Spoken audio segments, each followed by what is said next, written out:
记得阿姐临死前说，因为我们生来命如蝼蚁，人轻言微，想要逆天改命，唯一的路便是登上云天。奉天承运，皇帝诏曰：镇国公一女男士，贤良淑德，册封为妃，掌6宫之事，钦此。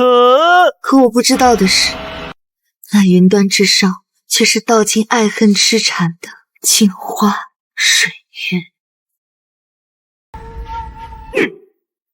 我叫南姐，自幼并随爹娘入了镇国公府做家奴，和我的孪生姐姐一起成了公府千金身边的贴身婢女。原以为我们一家会平凡的过完这一生，然而3年前，镇国公醉酒后玷污了娘亲，爹爹为给娘亲讨个说法，却被镇国公手底下的人活活打死，而娘亲也被主母无媒护主义生生活埋。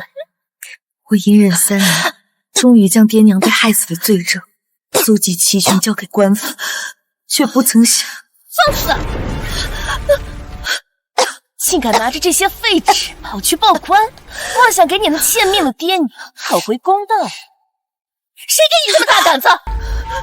我的苏州怎么会在这里？我明明亲手把它交给知府大人了。当然是你自己亲手交出去，然后又亲手拿回来。出来吧。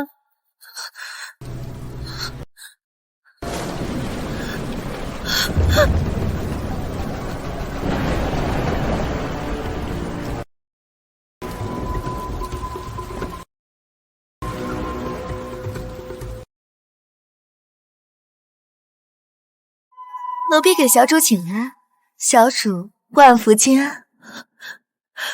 阿姐，怎么会是你？当然是我了。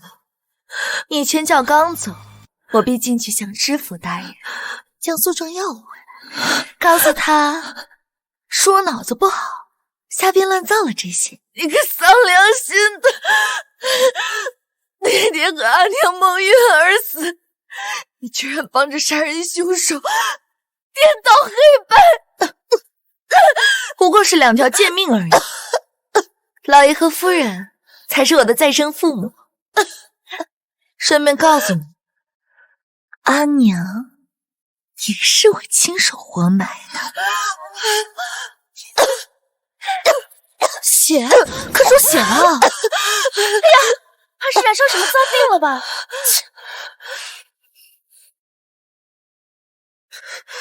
如今皇上已经下旨封我为淑妃，明日能不能进宫，随我去当我的掌事大宫女，就看你今天做的干不干净。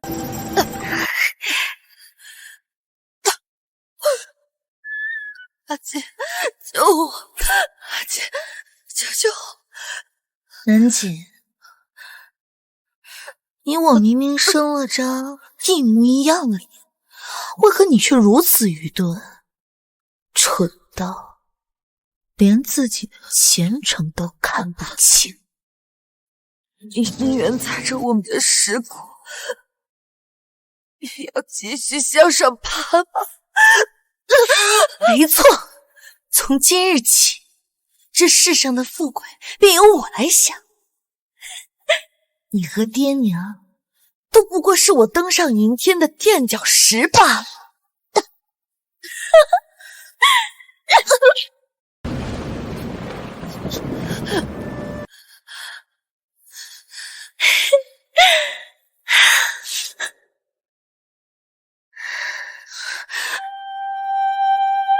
这下我终于可以狠心除掉你了，阿姐。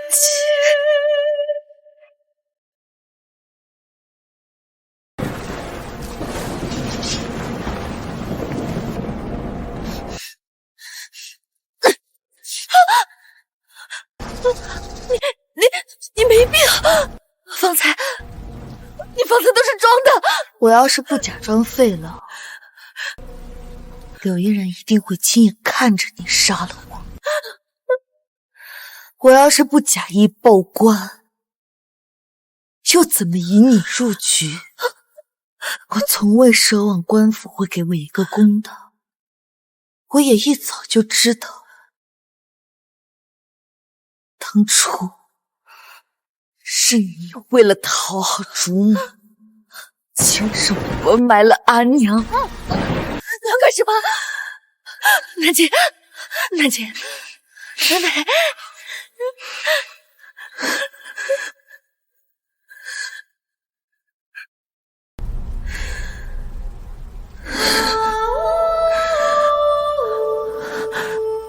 从今日起，世上便再没有南姐。你我既然生得如此相似，那我便替你跟随柳依然入宫，替你登上云天，替你坐上高台，然后替爹娘争出个公道来，而你便下去黄泉路上给他们叩首赔罪吧。夫人，救命！不要！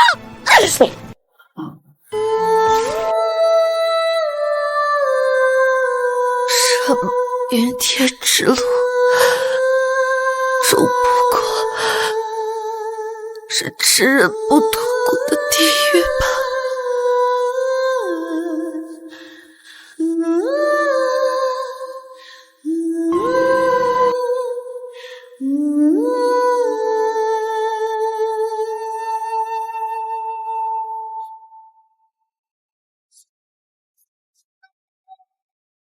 贱人已死，赶紧拉去乱葬岗，和他的爹娘埋在一起。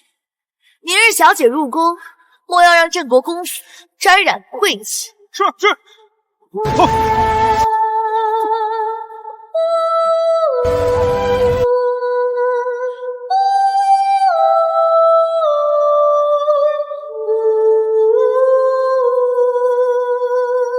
可阿姐不知道的是，其实那夜过后，我便再也没有了天。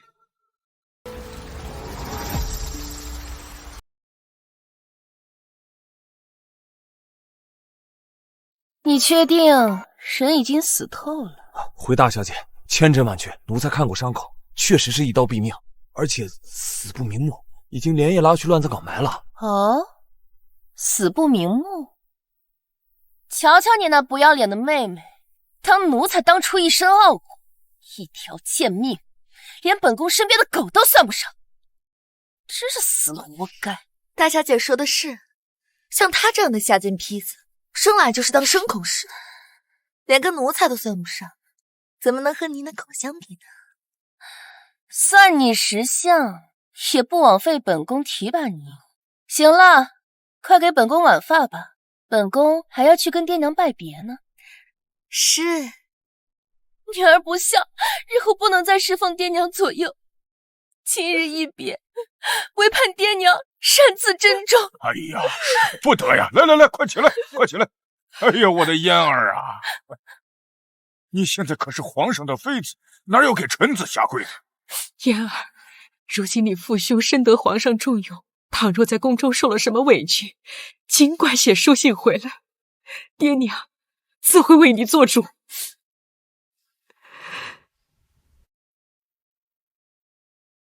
听说你昨晚亲自把你妹妹处决了。回夫人的话，虞美南姐深受镇国公府多年的恩惠，竟然做出这样忘恩负义的阿子事来，奴婢已经亲手解决了她，以报老爷、夫人和小姐多年的恩德。你倒是懂得知恩图报，不像你那个妹妹，狗胆包天，竟敢反咬我们一家。也不掂量掂量他自个儿脖子上长了几颗脑袋。夫人教训的是，怎么样啊，爹？我养的这条狗听话吧？这世间双生子不罕有，但像南景和南婉这样，简直是一个模子刻出来的，实属是少见。嫣儿，昨晚他处置南景的时候，你可在一旁瞧见了？娘，那贱人怕是得了什么脏病，都咳出血了。我哪敢跟他在一起啊？这叫南婉自个儿料理去了。胡闹！她们姐妹俩同姿同貌，万一进去的和出来的并非一人，该如何是好？夫人，奴婢没规矩的东西，主子说话哪有你插嘴的份儿？娘，昨夜那贱人病得都快死了，哪像她这般气血十足啊？您肯定是多虑了。不行啊，今日之事非得细查细验，才能没有后顾之忧啊。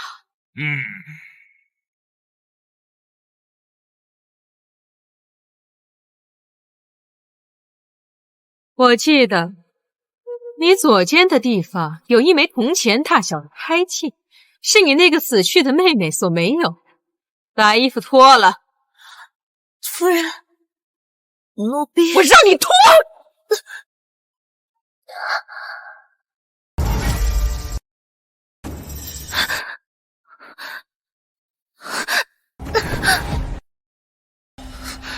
取尸帕来！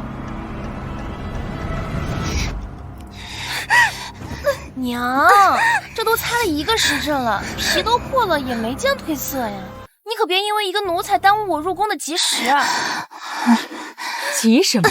时辰到了，自有管事的太监上门来催。娘都给你说过多少次了，小心驶得万年船。尤其是入宫以后，不知道有多少人等着在你背后捅刀子呢。继续擦。是。夫人，奴婢对大小姐的忠心日月可见，又怎会是贱人假冒？这世间所有事都能作假，唯独这娘胎里带出来的东西假不得。若夫人还是信不过奴婢，大可将那南京的尸身挖出来，拾回府上，亲眼瞧瞧他到底有没有这胎记。哎，万万不可！那哪有把那死人弄回府上的吗？再说了，今天是我们燕儿入宫的好日子，万不可触碰这个眉头啊！是啊，娘，那南京本就得了肺痨，你再把他抬回来，万一把脏病染到咱们府上，那不叫人死了还恶心咱们吗？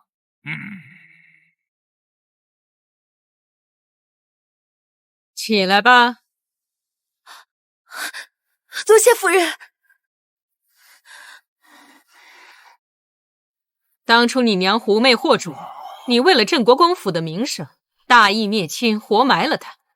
如今你妹妹又以下犯上，你也能果决地将她料理干净，可见是个懂事儿的。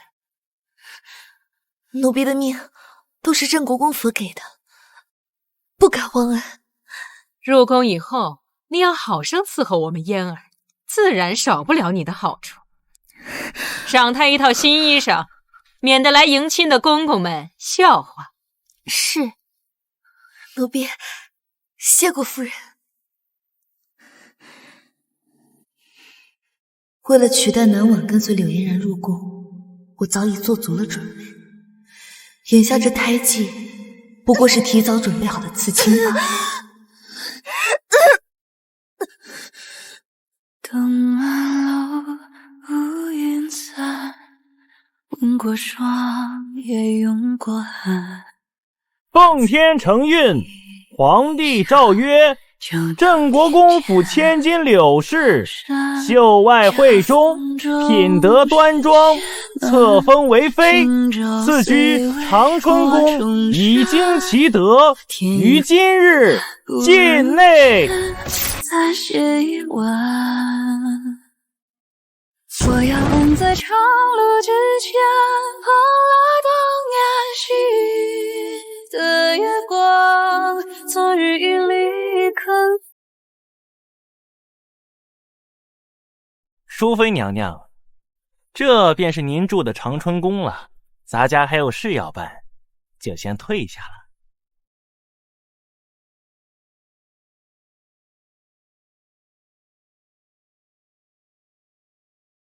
这长春宫是不错，但比起皇后所住的凤仪宫是差了些。不过也无妨，本宫初入宫就是妃位，起点呀就比那些嫔妃高了一点。娘娘家世显赫，又与皇上青梅竹马，区区一个妃位，真是委屈了娘娘。一时委屈算不得委屈。这皇后的位置，迟早是本宫的囊中之物。那是自然，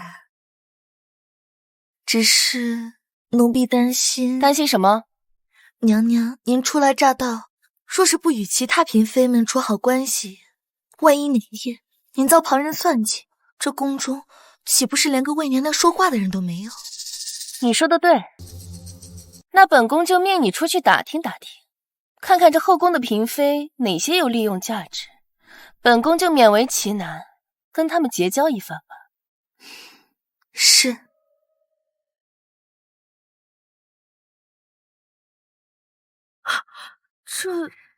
敢问姑姑，这后宫中各位主子娘娘们的脾性如何？我家娘娘初入宫闱，一无所知，特命我出来打探一番。好说好说，这宫里的娘娘啊，大多都好相处，唯有2位娘娘，你见着避开就是。反问姑姑，是哪2位娘娘？这第一位呢，便是顺妃，她是首相之女，行事张扬肆意，是后宫里面有名的毒舌。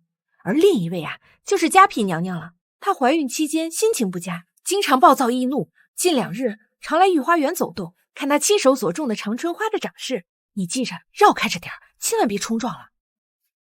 多谢姑姑提醒。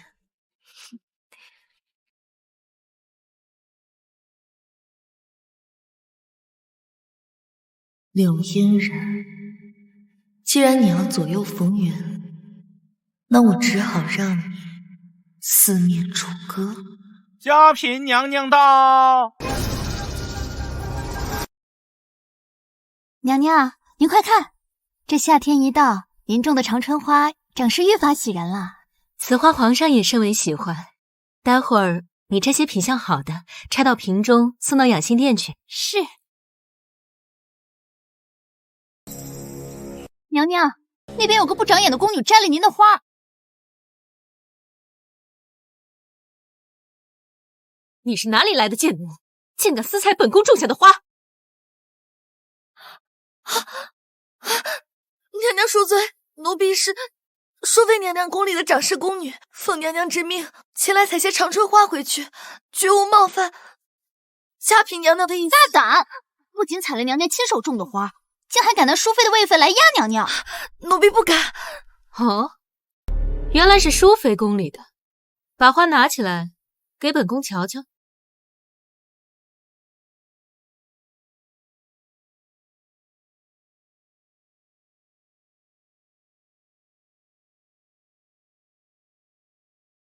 皇上曾允诺本宫，只要平安诞下皇子，无论男女都会进本宫为妃。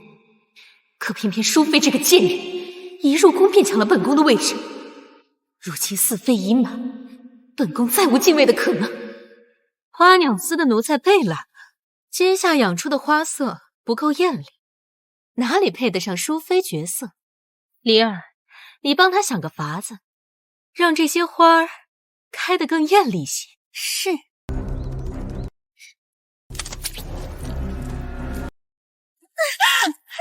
贱奴，谁让你偷采了娘娘种的花儿？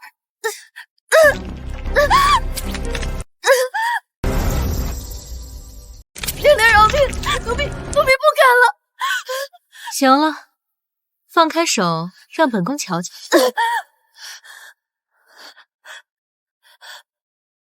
你们看，这才是讨喜的颜色。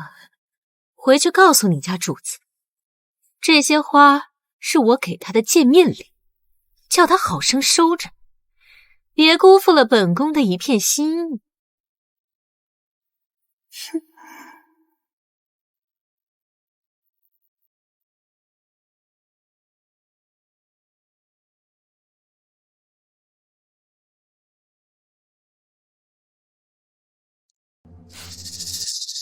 哪里来的一股子血腥味？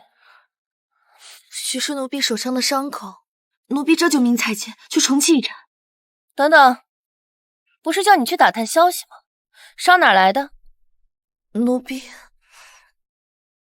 路过御花园时遇上了嘉嫔，她听闻我是您的人时，二话不说便命她的侍女用花刺破奴婢的手，还说将花带回来当做给娘娘的见面礼。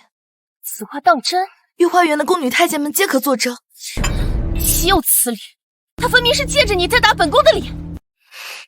区一个五品言官之女，不来巴结我也就算了，居然敢踩在本宫的头上作威作福。奴婢听闻皇上曾允诺嘉嫔，只要生下皇嗣便敬她为妃，可如今这最后的妃位却被娘娘占了去。难道他对娘娘怀恨在心？敢！莫不是仗着肚子不知天高地厚？本宫偏要给他点颜色瞧瞧。娘娘，锦绣宫的李二求见。嘉嫔的人，让他进来。是。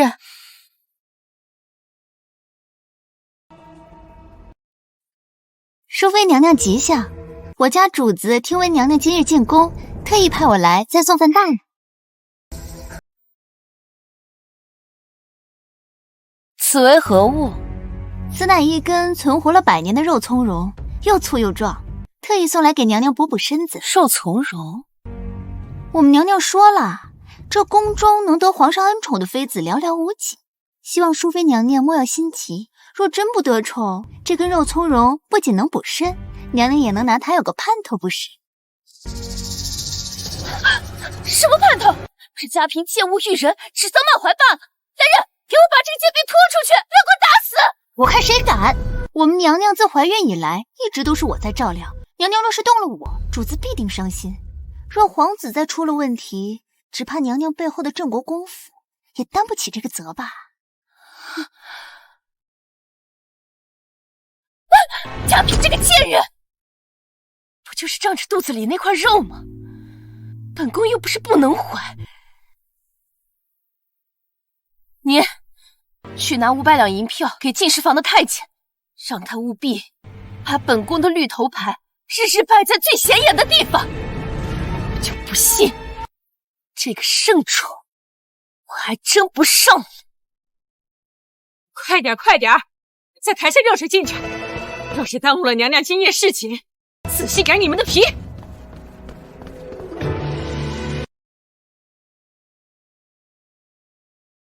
你说皇上会喜欢本宫吗？娘娘国色天香，世间男子有谁不为娘娘的英姿倾倒？皇上也不例外。本宫就喜欢听你说这些实话。行了，下去候着吧，本宫乏了，想先歇一歇。是。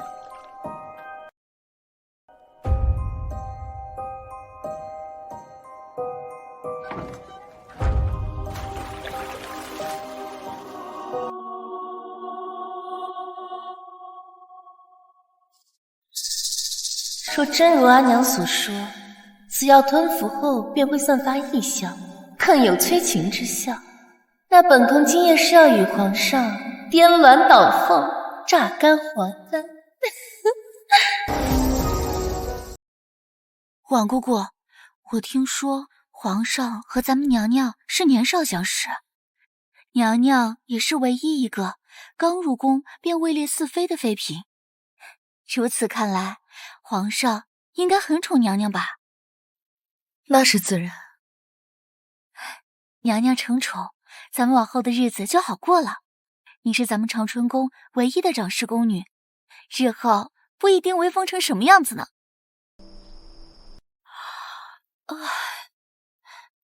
这都一炷香了，咱们还要跪到什么时候呀？别急着困，好戏马上就来。皇上，臣妾不是有意要冒犯皇上的。这是怎么了？淑妃的长官进来，其余的人在外头候着。娘娘，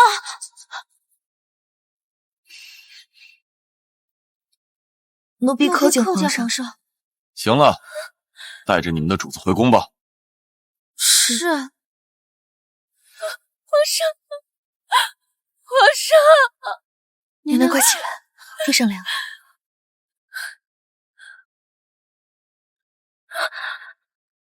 娘娘，您这是出宫了？记得阿娘还在世的时候，我曾问她，女子究竟该以何面展示给所爱之人？是如春日繁花般的娇媚之态，亦或是似秋月湖光般的温柔之姿？快点挖！可阿娘却笑着说，无论哪一面，皆因出自真心，不可有违，方能得爱长久。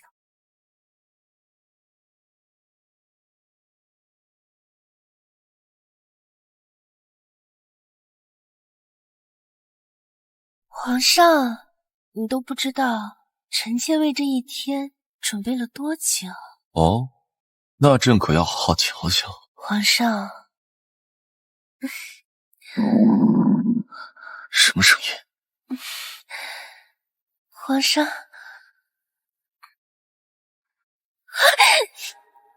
淑妃，你这是何如？皇上，臣妾。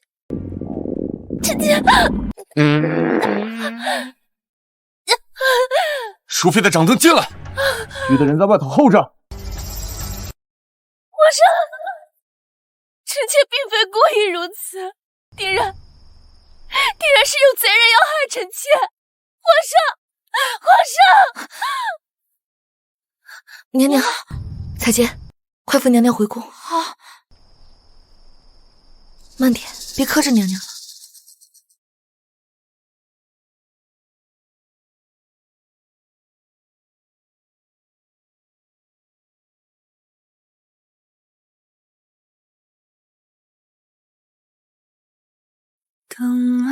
彩洁，你先带娘娘回去，赶紧传太医来瞧瞧。那你呢？你不回去吗？今日之事绝不能外传，否则日后娘娘还有何颜面在宫中立足？我只能去求皇上，就算磕烂了脑袋，也得把流言止住。快起轿，送娘娘回宫。天已昏暗，不如先再写一晚。放肆！没规矩的东西，继续擦！的月光，昨日一粒铿锵，扬起多柳嫣然，既然你如此费尽心机想要得到圣主，那我便替你睡了这个狗男人，登上我云天之路的第一步吧。出发之前可以是绵延，直到天亮。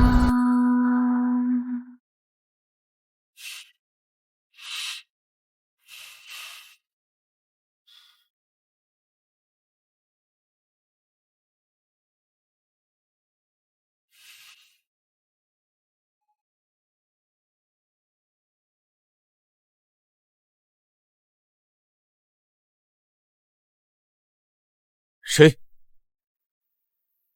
回皇上，奴婢是长春宫的宫女。方才不是送你主子回去了吗？怎么又回来了？奴婢是特意来找皇上的。哼，上前回话。是。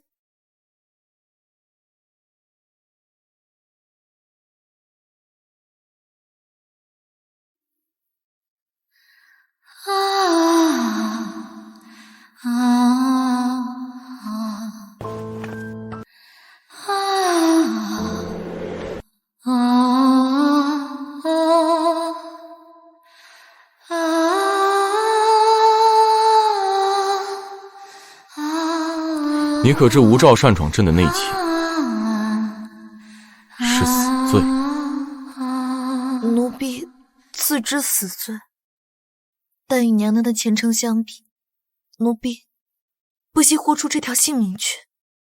皇上，娘娘今日殿前失仪，并非他所料。若将此事传出去，只怕娘娘再难立足宫中。故而奴婢恳请皇上，不要让您宫中的人将此事传出去。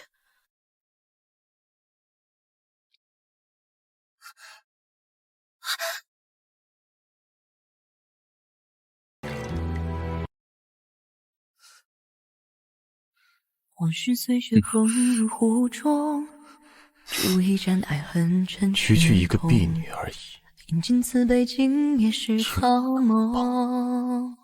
因为皇上您就已有随风翻涌，岁月将人灼成松。伫立在远处，不敢伸指触。爱是苏林一场血肉。你既与淑妃主仆情深，那她未完成的事，当由你来代劳。这样，你才有资格与朕提条件。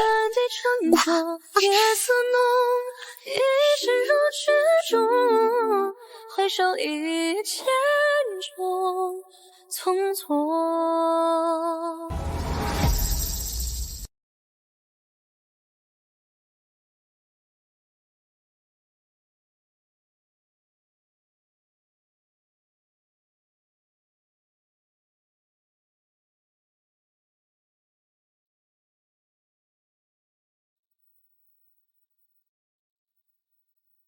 为何突然远离？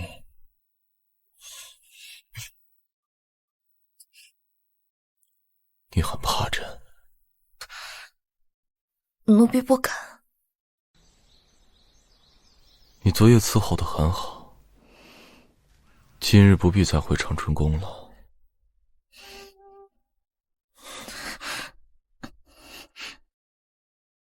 皇上，不知奴婢现在可否有资格向您讨个恩赏？昨夜朕不是说了吗？你想要什么？答应还是常在？奴婢不敢，奴婢自幼伺候淑妃娘娘，得娘娘照拂才有今日。昨夜娘娘在殿前失礼于皇上，而奴婢却背着娘娘与皇上这般，奴婢愧对于淑妃娘娘，也无福享受皇上的恩宠，只求皇上不要与娘娘计较，不要让昨夜的事传出一墙外。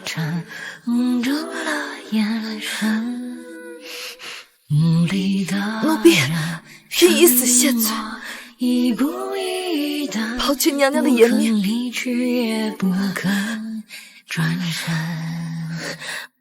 春风它好像有许多故事，它心中有一个名字。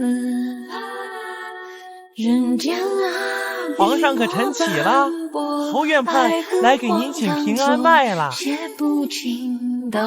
进。这一过，我在等一盏灯。一个人，还愣着做什么？还不赶紧过来瞧病！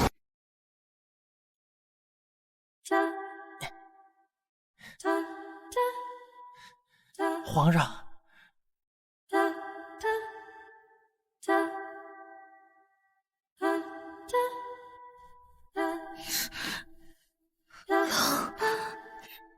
烧！奴才这就去烧热水。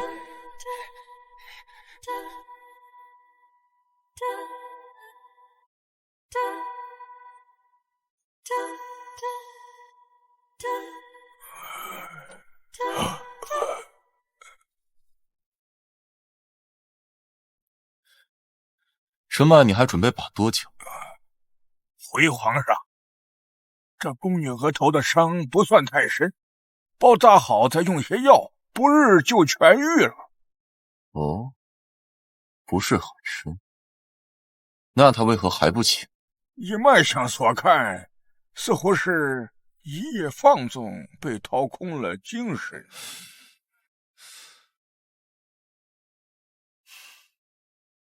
给他用最好的药，切记不可留疤。臣遵旨。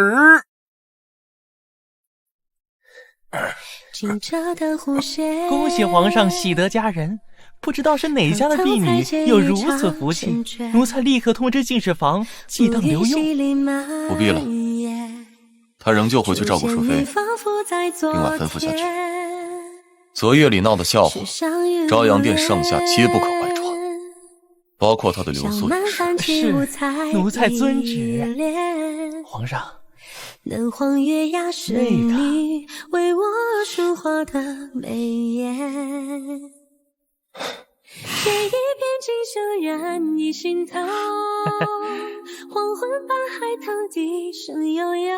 朕命太医调制了最好的祛疤膏药，你伺候淑妃颜面不好受死，收下此怒，朕与你便算两清。寄一篇锦书等让花老，是不是两清？哪还有你说的算？狗货！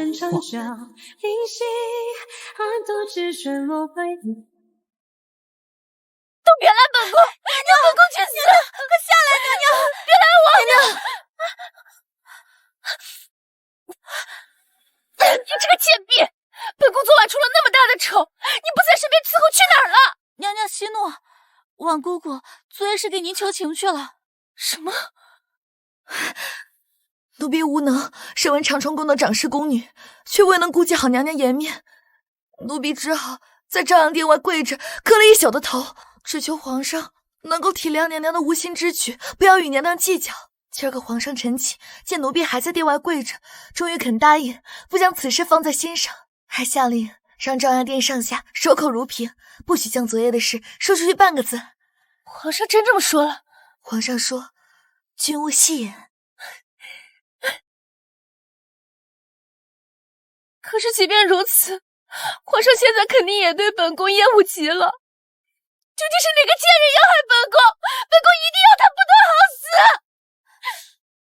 昨夜太医来过，说娘娘是误服了些药所致，可是宫中的餐饮都有留档，且并无异样。是他，一定是嘉嫔那个贱人。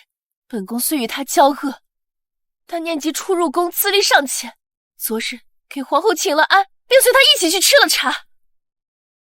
一定是那个贱人给本宫下的药。娘娘，您请一定三思。嘉嫔娘娘又怎么能提前知晓您何日会被皇上翻牌子？又怎来下药一说？就是他，就是他，就是嘉嫔那个贱人！只要能让我在皇上面前出丑，日后必定承宠无望。即将诞下龙嗣，他图的分明是想把我拉下妃位。娘娘，待嫁进绣宫，再把他送的那根肉苁蓉带上。是。嘉嫔，你这个贱人在哪儿？娘娘，请让奴婢先通报一声。通报？小主，小主！嘉嫔，你这个贱婢，给本宫滚出来！孙伯。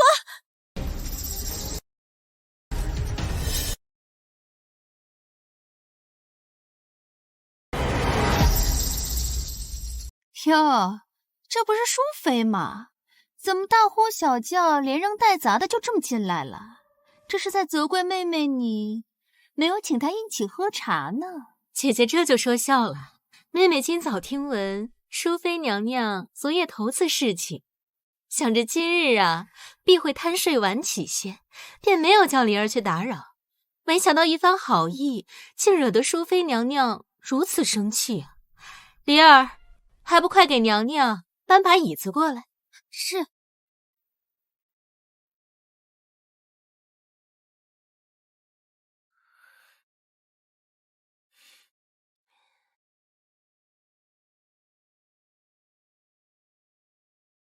淑妃妹妹昨夜头次侍寝，还没恭喜呢。姐姐说笑了，妹妹毕竟年轻，入宫晚，不比姐姐们从前在王府就侍候皇上，许多事还得跟姐姐们多学着点。可别呀，那咱们会的都是些再寻常不过的路数，哪像你给皇上整那么大一出。方才见妹妹进来的时候扶着腰，许是昨日太过恩爱，伤着了。是啊，毕竟是头一次。皇上昨夜勇猛，还偏偏让臣妾见识了2次君威，妹妹实在是招架不住，惹姐姐笑话了。还2次？妹妹侍寝竟然如此卖力，皇上没寻思着重新给你赏个封号吗？本宫瞧着这淑字倒不太适合你，你如此勤奋伺候皇上，不如以后就叫你愤妃如何？顺妃，皇上已经下令不许将此事外传，大家都是姐妹，莫要再说下去，伤了和气。怎么许他拉就不许旁人说啦？宫里谁不知道？昨天郑国公的女儿拉在龙榻上了。贱人，你敢打我？打的就是你，我还撕了你的嘴呢！好了好了，别打了，你乱说！你别打了！不好了，娘娘见大红了！娘娘，再坚持一下，娘娘！怎么会这样？我明明没有用力推她，她怎么就滑倒了？你摇头是什么意思？还不赶紧救她！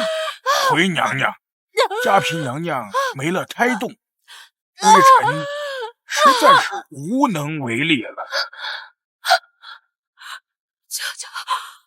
救救我的孩子！娘娘，您现在已经见了大红，若不尽快将死胎打掉，只会伤了母体，严重些会断了您日后生育的指望啊！快，叫人递信给爹爹，就说我操人暗算，有爹爹替我求情，皇上必不会恼了我的。走。淑妃娘娘，我们主子这一胎一直怀得安稳，若非您今日无故这么一闹，我们主子又怎会小产？皇上和皇后娘娘马上就到了，他们没来之前，您不能离开锦绣宫。一个贱婢也敢拦本宫，算什么东西？皇上驾到！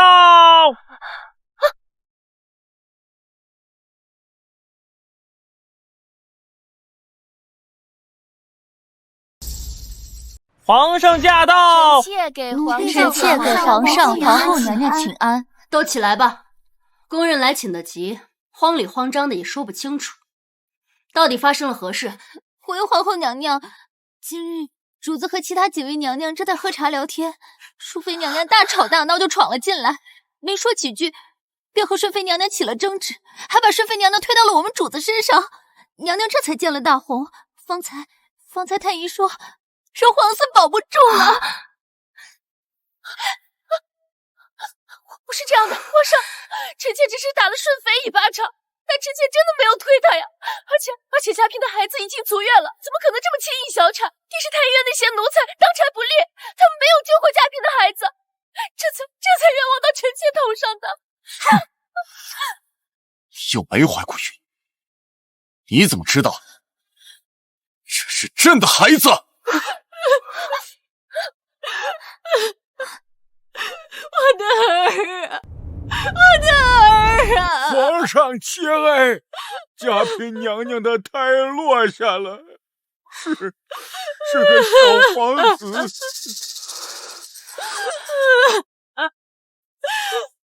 上，你要为我们的孩子做主啊！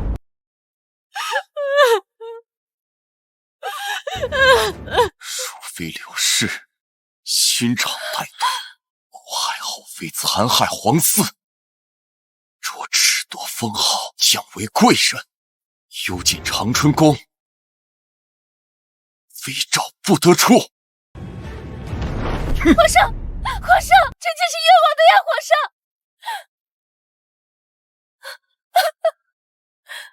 诚如柳嫣然所说，刚才推搡的力道完全不至于将顺妃推出那么远。那根肉苁蓉又怎会无缘无故的滑到顺妃脚下？难道……别打了！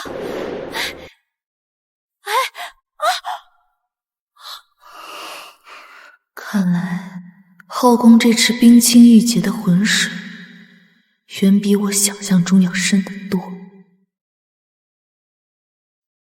哎呦，皇上，您快歇歇吧，奴才看都看渴了。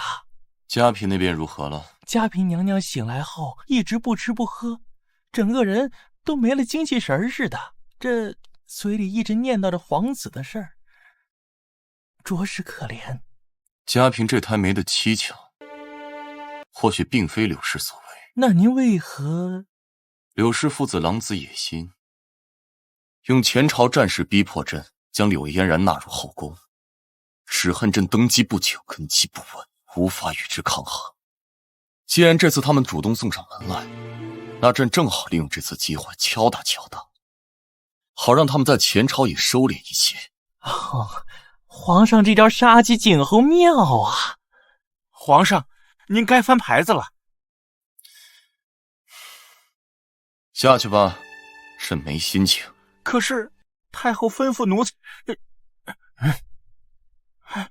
是，皇上，这长春宫虽然正在禁足，但这日常用度也得有所保障。奴才觉得，许长春宫长侍宫女自由出入，也好托办宫中上下差事。朕明明给他用了最好的祛疤膏，他为何不用？啊？罢了，你赐一块出入牌去长春宫，再帮朕带样东西给他。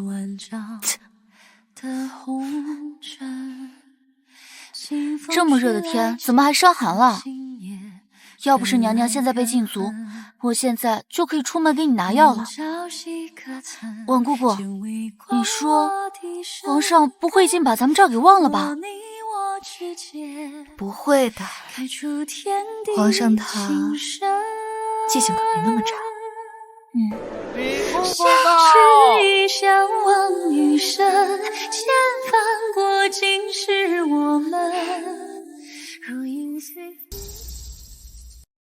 姑娘，还劳烦公公您亲自跑一趟，我这就回去带给我们娘娘。嗨，这是皇上专门让我送给你的，快打开瞧瞧。这是番邦进贡的极品花椒，此物不仅能美容养颜，还对伤口愈合、淡化疤痕有奇效。这宫里头啊，除了皇后和顺妃，也就姑娘能得此物了。如此名贵之物，奴婢怎么承受得起？还请公公收回。哎呦，好生收下，姑娘，你若不收，可就是抗旨不遵了。奴婢不敢。哎，奴才哪受得起呀？你就好生收下它，你的好日子还在后头呢。那就劳烦公公替我多谢皇上恩赏。谢恩的事儿得你自个儿来。明日4时，待皇上下了早朝，会去玉湖边的观河亭等你，可别迟了。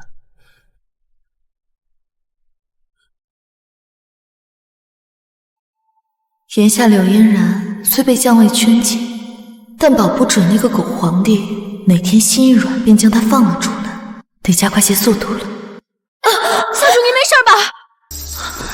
不长眼的奴才，竟敢称咒关贵人！贵人息怒，奴婢并非故意，还请贵人宽恕。本宫为何要宽恕你一个贱婢？翠果，给我打烂他的嘴！是。等等，等等，本宫看你倒是有些面熟。小主，她就是长春宫的长侍宫女。原来是淑妃宫里的。哎呦，瞧我这记性，现在呀，应该叫凤贵人才对。也是，跟着那样的主子，也不怕你能有什么规矩。只是你主子没教你，你爹妈是也死绝了，不曾教过你吗？有爹生没娘教的东西，活该在那个贱人底下伺候。小主，咱们还得赶着去皇后宫中请安呢，快走吧。走吧。真是晦气。奴婢恭送小主。我与你无仇无怨，本不想计较，但你为何要侮辱践踏我的爹娘？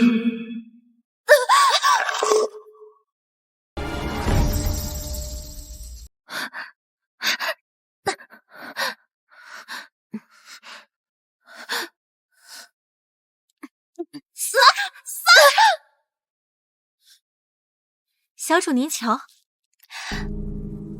这样好的白花椒，宫中向来只有皇后和顺妃才有，你是从哪儿得来的？奴婢好啊！你们长春宫真是好大的胆子，这才禁足几天，你主子就敢让你从宫外给他烧东西，看我不叫皇后娘娘举报了！贵人饶命，贵人饶命！罢，本宫今日就大发慈悲，帮你们瞒下来。只是这东西就给不得他，就当是给你们份贵人一个教训。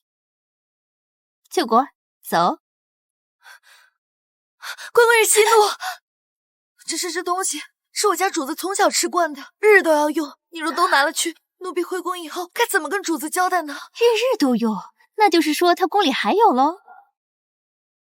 没有，还敢撒谎？若你识相，就乖乖把剩下的花椒拿来给我，否则我现在就去告诉皇上和皇后娘娘，让你主仆俩吃不了兜着走。贵人开恩，您给奴婢一些时间，奴婢尽快把东西拿来给您。什么时候？明日4时，待皇上下了早朝，会去玉湖边的观河亭等你，可别迟了哦。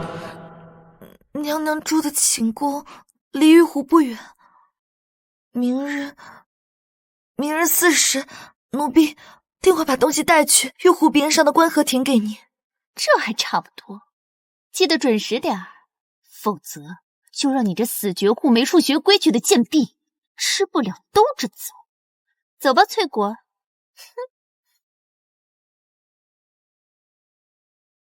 放心吧，一定会准时的。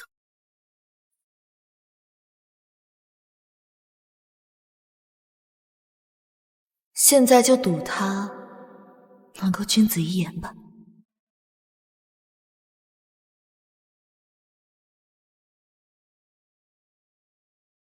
好啊，你这个贱婢，怎么来的这样慢？东西呢？把它交出来。没有。没有？你什么意思啊？因为你不配。别说像白花椒这样的顶尖货色，就是最下乘的黄花椒，你都不配吃嘴嘴。你说什么？因为你就是个下贱坯子，没规矩、没礼数、没家教的小贱人，少吃点那些不该吃的东西，避免火气太旺。香香绿。好啊，你个贱婢，看我今天不打死你！死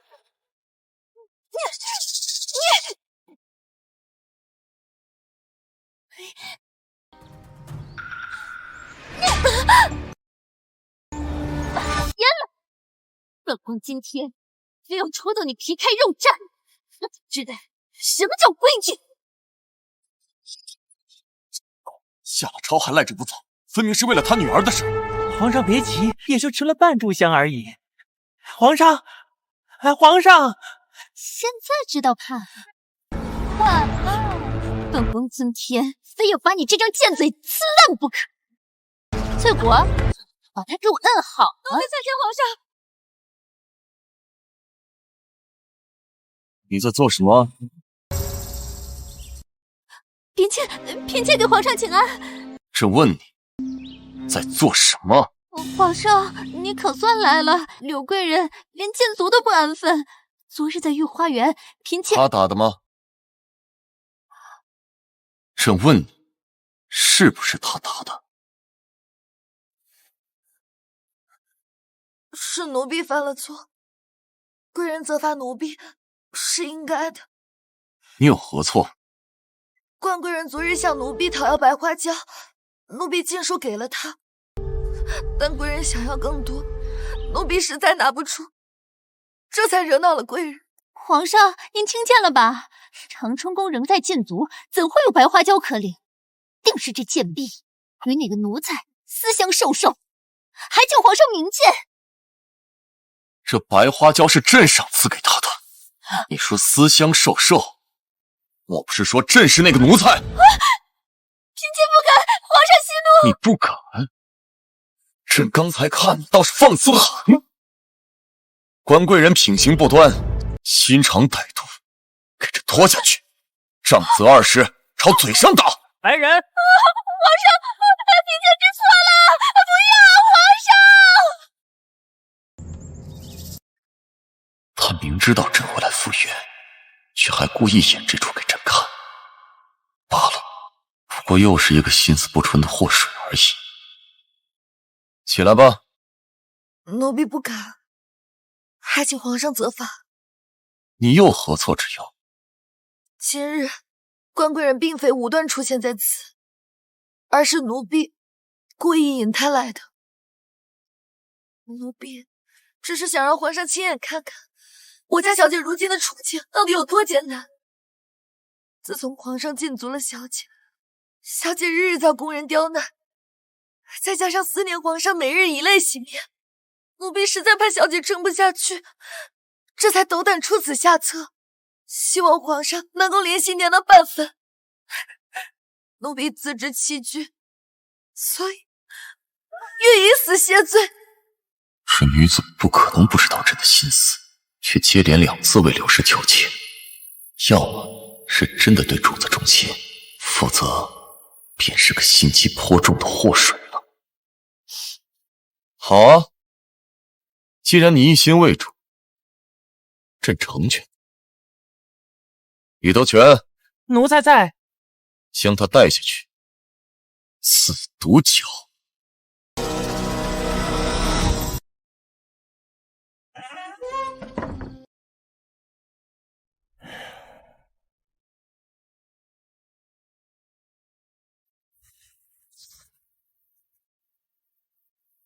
公公，奴婢还有最后一事，想求您成全。姑娘不用，有什么事儿交代便是了。我家小姐身子弱，十分畏暑，如今天气炎热，劳烦公公多费心，得空给长春宫多送些冰块去吧。哎呦，你自己小命都快不保了，怎么还惦记你家主子呢？皇上百忙之中抽空来与你相见，你再糊涂也该明白呀。奴婢出身低贱，能有心侍奉皇上，已是前世修来的福气。可这却是我眼下唯一能帮到小姐的法子。人活一世，唯有忠心与爱不能两用。只可惜我遇见小姐更早。可不管怎么说，你总得想办法活下来呀。皇上对你抱有好感，若姑娘说几句讨巧的软话，兴许能求得一次生机呢。多谢公公好意，但我今日罪犯欺君，皇上当众口语赐我毒酒，奴婢怎敢为了苟活折损圣上勋位？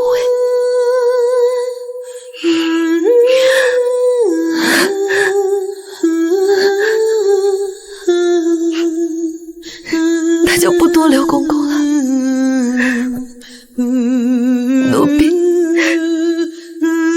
叩谢天恩。哎，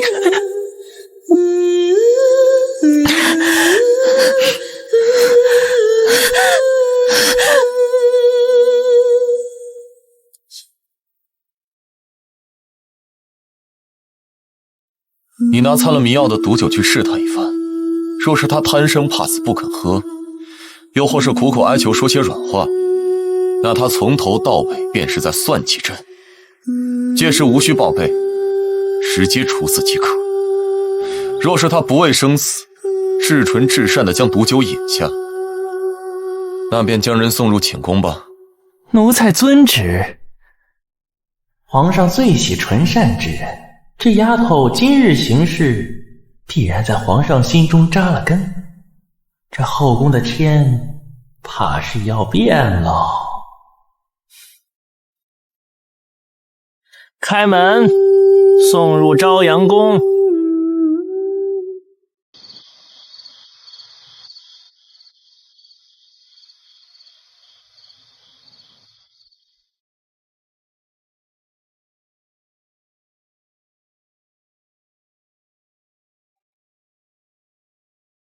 醒了。皇上，你怎么也死了？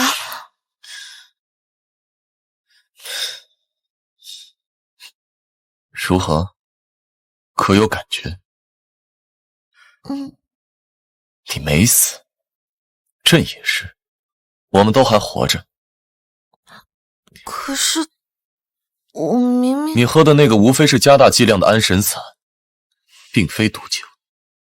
皇上宅心仁厚，可奴婢终究还是犯了欺君之罪。你是有罪，不过你所作所为皆是忠心为主，而且你既已服了毒酒，那这欺君之罪也算是严惩过了。奴婢谢皇上开恩。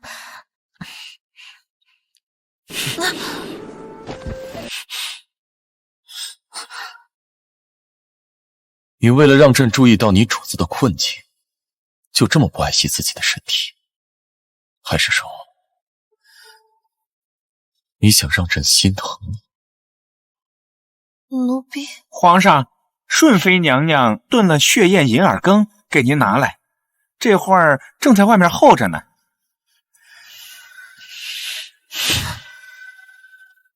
你躲什么？只要你开口，我便不会让他进来。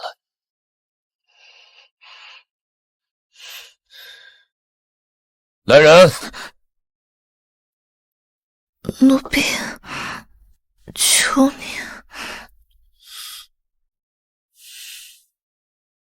告诉顺妃，朕正与朝臣商议大事，让他回去歇着。是。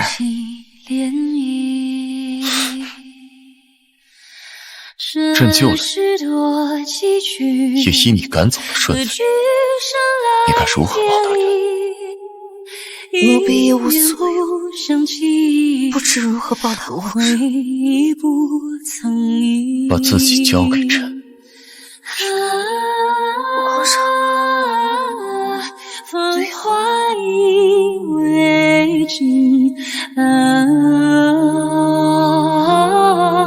心无意，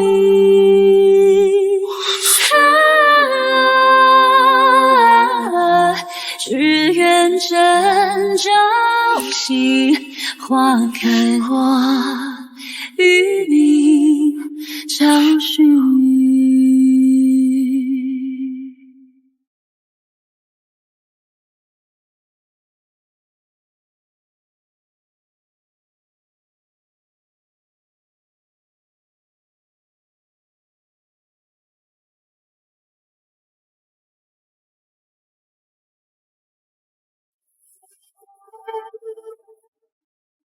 娘，你给我抹的是什么？好香呀！这是芝麻油，抹在头发上啊，能让头发长得又黑又亮。娘，我也要。好好好，都有都有。来，转过身去。一梳梳到头，无病又无忧；二梳梳到尾，比翼共双飞；三梳有头又有尾，四声举案共齐眉。娘，好好听啊！你以后天天唱给我好不好？傻孩子，等你出嫁那天，娘再给你唱一次。从那以后啊，就是你的夫君为你制发了。哭成这样，朕刚才可没欺负你。皇上，别动。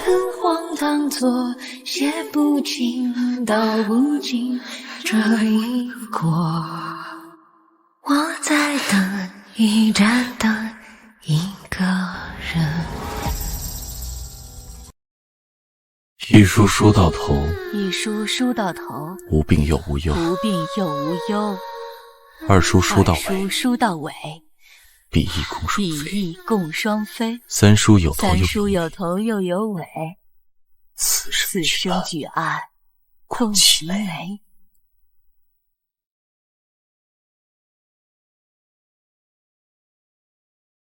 朕听闻民间女子出嫁时，都会有家人为其唱此歌以示祝福。你有没有洞房花烛夜？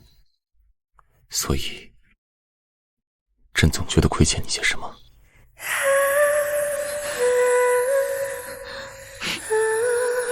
奴婢出身低贱，很有幸侍奉皇上，已是前世修来的福气。哪里值得皇上如此惦记？朕属于配。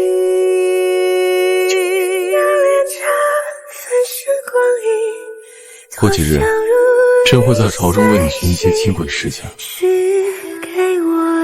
为你摆脱奴气。到时，你便以官员义女的身份重新入宫即可。至于柳氏，朕自会拨进宫来。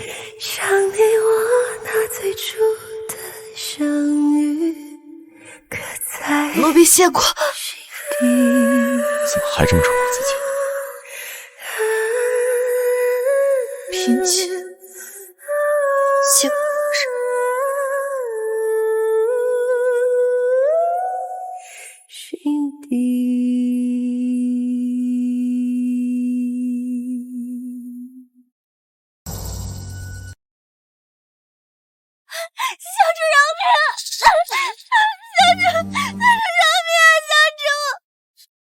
让你轻视本宫，我让你轻视本宫，你还敢躲？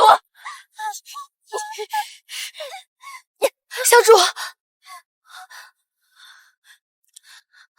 小主何故动了这么大的火气？彩洁，还不给小主道歉？瞧瞧你泡的什么东西，茶叶都发霉了，你敢跑来端给本宫？可是奴婢真的已经尽力了。如今长春宫被侍卫守得严严实实，内务府更是不给咱们一点好脸。奴婢上哪去给你编出更好的茶叶？还敢闭嘴！小主息怒。奴婢跟随小主入宫时，曾自带了一些花茶，这就去煎一些茶汤，来给小主去暑气。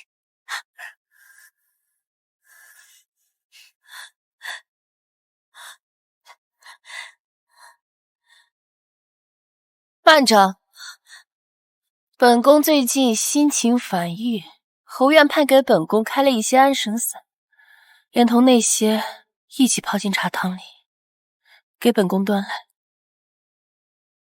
是。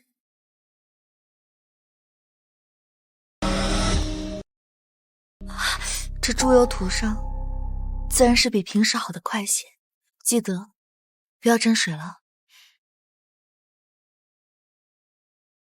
婉姑姑，你是怎么知道这些方子的？该不会小主以前在府上就……好了，这些就是太医开的安神散，有没有按照方子分好每日的用量？侯院判已经亲自分好送来了，但是小主最近经常要用2倍的量，说是只有这样她才能睡得着。既然是你自寻死路，那便是时候送你下去，给我的爹娘磕头认错。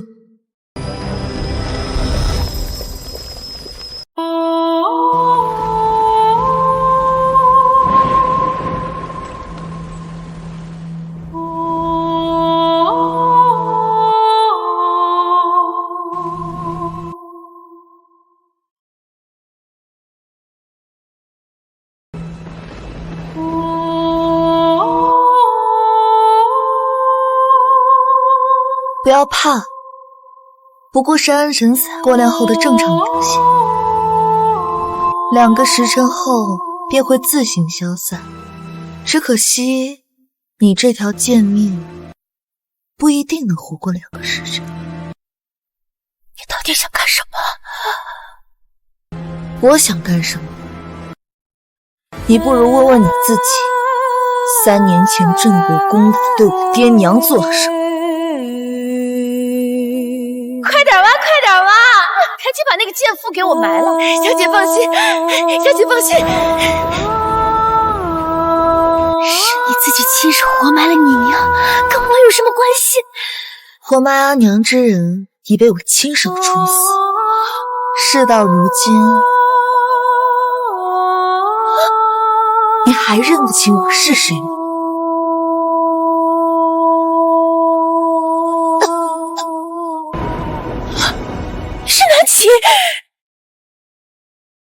个贱婢，竟敢算计主子！如今谁是主，谁是奴？你觉得还有你说了算吗？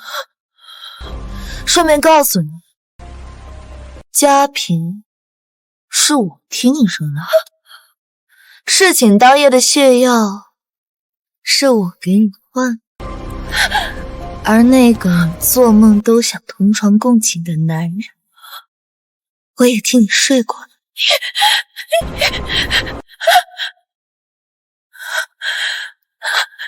杀了我吧！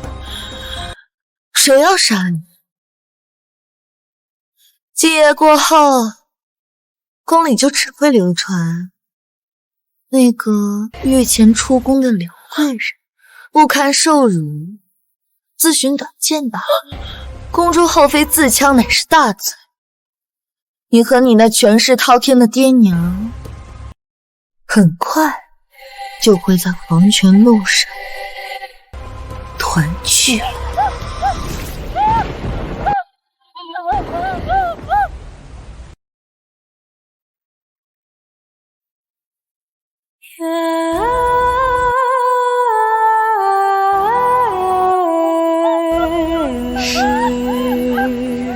柳贵人，你就好好看着自己这朵花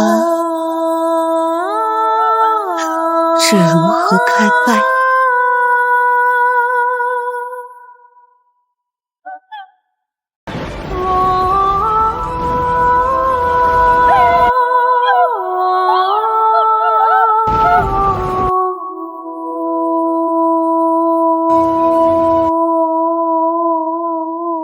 皇后娘娘驾到！侯院判，柳贵人如何了？回皇后娘娘，柳贵人失血过多，已经没了。阿弥陀佛，阿弥陀佛。怎么死的？是出宫处死的吗？可有蹊跷？从表面上看，像是自戕。皇后娘娘莫要难过，既然人都死了，那咱们处在这儿也救不活他，不如先随便找个白布盖上，旁的事儿等礼部的人来了再说。皇后娘娘，臣妾却觉得此事颇有蹊跷。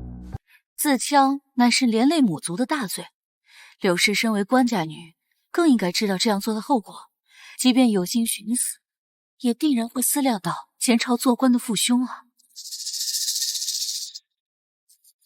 如果不是自戕，那便是被贼人所害，竟敢在本宫眼皮子底下做这种事，叫仵作来。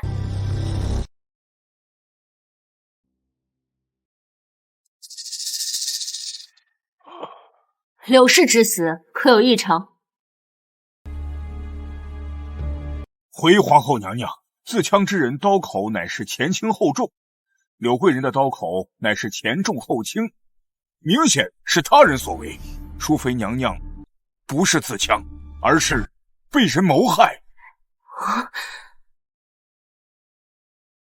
长春宫的掌事宫女出来。奴婢在。本宫问你，昨夜最后与柳贵人接触的人是谁？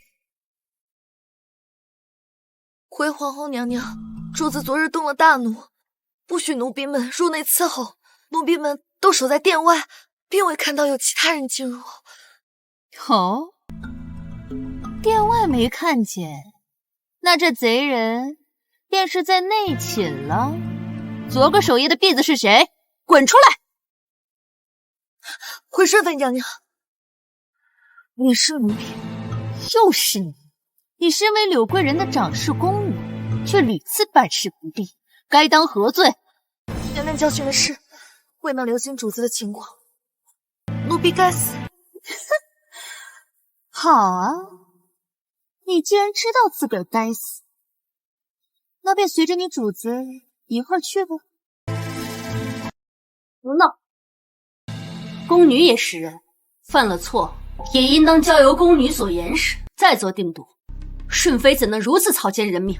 是啊，下月便是太后寿辰，先是家嫔之赐，又是柳氏，这宫中可不能再多加一条人命了。皇上既许了本宫协理六宫之权，这后宫的事，本宫自然得管管。姐姐们素日礼佛，可臣妾却没有你们这份心心，为清后宫不正之风。今日这婢女的病，本宫是要定的。你们俩上去按着这贱婢的脑袋，叫她一头磕死在柳贵人床前，信主了吧？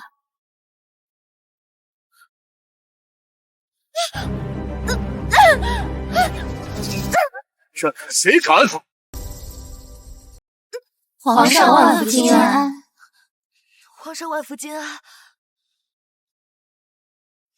这是作何？皇上，这宫女守夜疏忽，竟让贼人害死了柳妹妹，臣妾实在气不过，这才让人拿下了她。拿下，然后呢？皇上，让朕的后宫再添一条人命不成？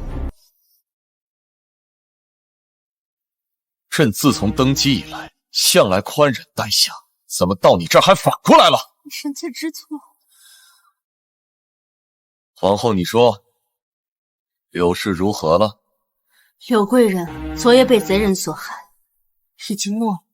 可朕方才听人来报，说柳氏自枪，怎么成了被人所害了？臣妾也以为如此，可方才我纵验过尸体，断言柳贵人是被人所害。哦，谁验的尸？回皇上，是奴才。朕请问，柳氏的死当真是奸人谋害？奴才，此事体大，岂能听一个小小仵作胡言？侯院判，你是太医院之首，你替朕瞧瞧。回皇上，臣方才已经看过伤口了，柳贵人乃是自枪。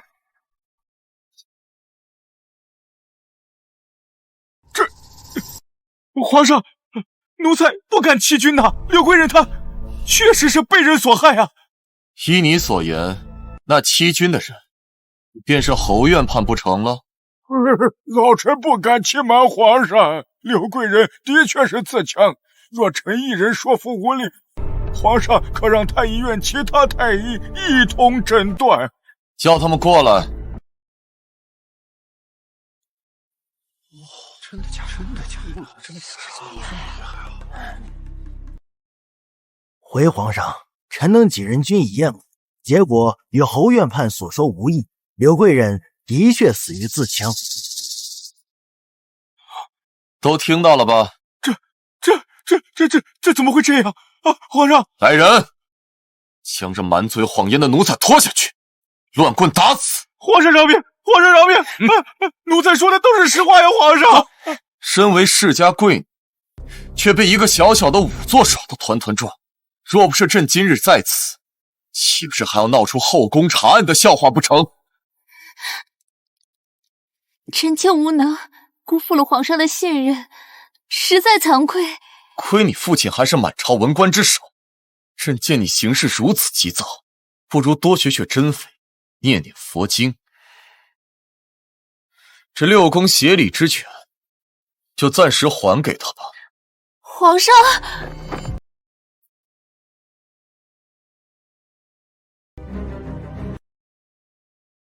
阿弥陀佛。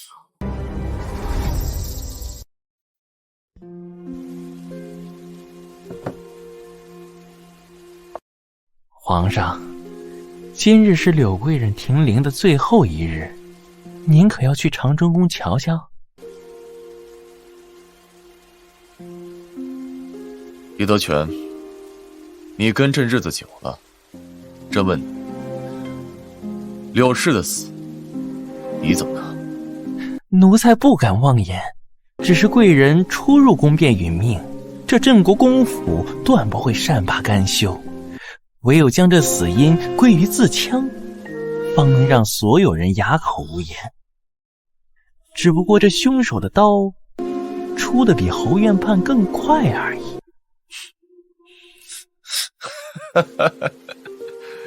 好刀啊，正戳进了朕的心里。那丫头还在灵前跪着呢。奴才偷偷去瞧过，如今整个长春宫只剩她一人，执意要为柳贵人守灵，这一跪便是一宿。罢了，朕去给柳贵人上炷香。不用跟来了。可是皇上，外面还下着雨呢。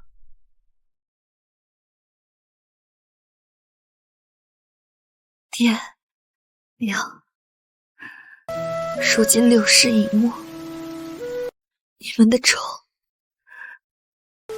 也算报了一半。自从入宫以来，女儿越发觉得宫闱之中人心莫测，诡计多端。那日我本已做好铤而走险的准备，却发现这世间除了天子，没人可以决定自己为何而生，亦或因何而死。这令我感到大寒。我只想尽快搬到镇国公府，放好下去，与你们团聚。又在哭哭啼啼的。是否为你长出的勇气？为雨雪的宿命，只愿和你约定，赏你我那最初的相遇。可在朕怕你太过伤心，所以过来看看。心底。皇上，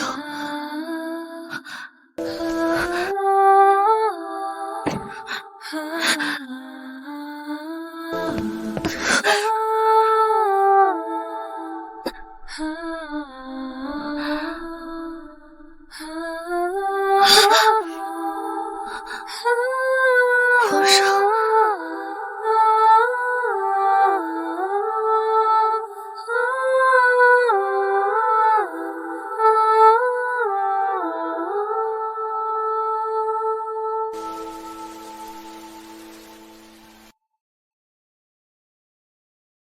伤到哪儿了？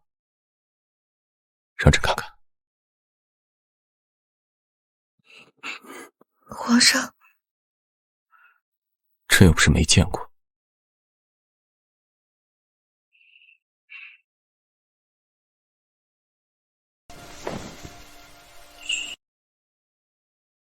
还说没事。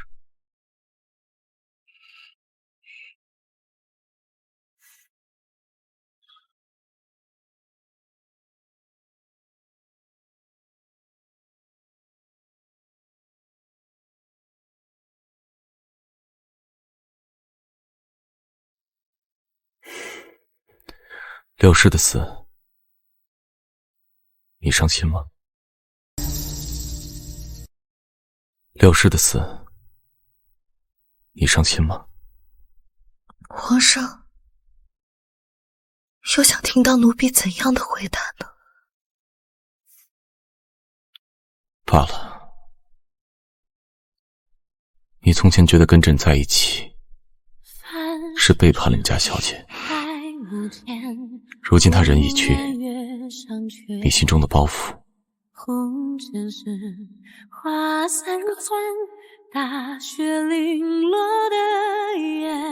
明日镇国公入朝，朕会让他正大光明的给你一个位分。至于封号，你有喜欢的字吗？奴婢爹娘曾经教诲过，人生在世，无论贫富，都应该怀揣像玉一样的温润美德，而卧于怀瑾，正好有美玉修身之意。如果可以，奴婢想娶一个姐姐。死去了满身大雨不杀，虔诚如甚好，月光无暇。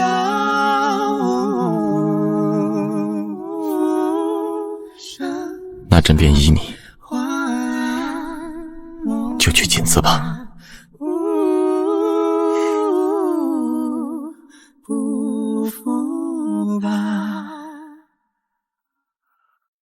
老臣多谢皇上，妥善安置小女的后事，保全了小女死后的荣光。但是，老臣听闻小女之死并非那么简单，好似有奸人所害，所以老臣已经查明了那日事实真相，被害一事纯属子虚乌有。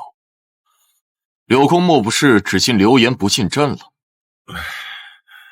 老臣不敢，只是老臣的犬子尚在前线的战场，他们兄妹二人情深义重，老臣只怕这流言要是传过去的话，会乱了将士们的军心呢。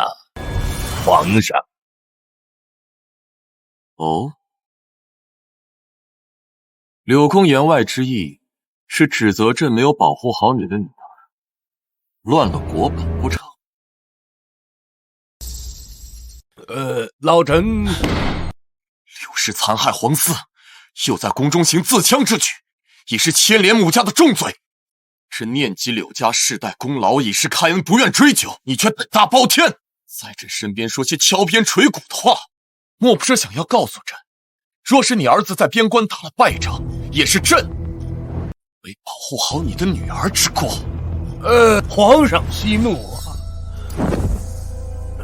都怪老臣教女无方，让小女犯下了弥天大错，老臣心中有愧啊，还恳请皇上给老臣一个将功赎罪的机会呀。说，老臣有一个远方的侄女，那生的是貌美可人，精通琴棋书画，现如今呢，已经到了适选的年纪。恳请皇上将她选入宫中伺候，也好弥补我小女的过错。好一个老匹夫，死了个亲女儿，又想送宗族女安插在朕身边。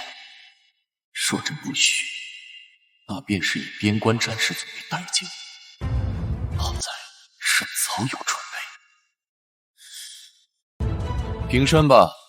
谢皇上。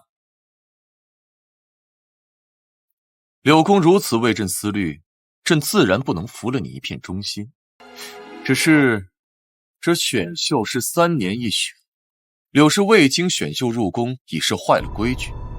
若再如此，岂不是要让朕视祖宗定下的规矩如无物？那以皇上之意，你那侄女先缓一缓。朕倒是有一个颇为合适的人选，同样出自镇国公府。哦，不知皇上指的又是哪一位啊？让他进来。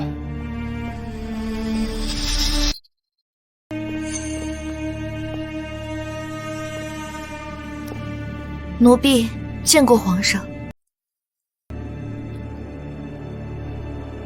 老爷吉祥。怎么会是你？朕听闻此女以前是镇国公府的家生子，从小侍在柳氏身边，所以朕想问问你，她以前在镇国公府表现如何？这小妮子是府里的家生子，又被挑选着入宫伺候嫣儿。若说她一点儿不是，岂不是镇国公府挑选了不入流的婢女送入宫中？皇上，此女是老臣府上的家生子，为人品行端正，又十分机敏懂事，算是老臣府上最好的婢女。好，镇国公府送来的，朕自然放心。她既是宫女，不必选秀也可留侍宫中。朕给她一个位分，倒也方便成全你们父子俩的忠心了。可这……皇上思虑周全，不过她只是一个出身卑劣低贱的丫鬟嘛，怎么配得上侍奉在皇上的容侧？不像老臣那个侄女，她此事不难。朕已替柳公想了个周全体面的法子。既然柳公对这婢子也赞不绝口，那不如收她为义女。镇国公府的义女，自然是配侍奉在我左右的。如何？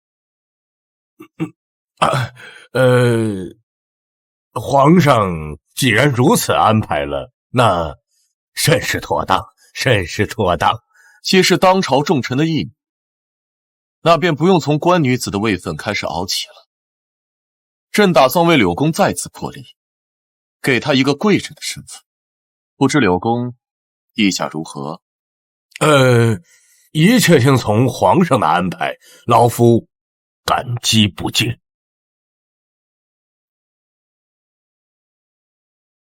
很好，那这2日，柳公尽快备下认亲文书。景贵人，送你义父回去吧。嫔妾告退。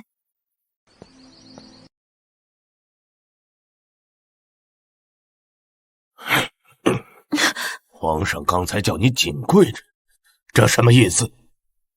那不是那个已死掉的贱婢的名字吗？老爷息怒，奴婢自从听小姐吩咐杀掉妹妹以后，每日都会梦见她来索命。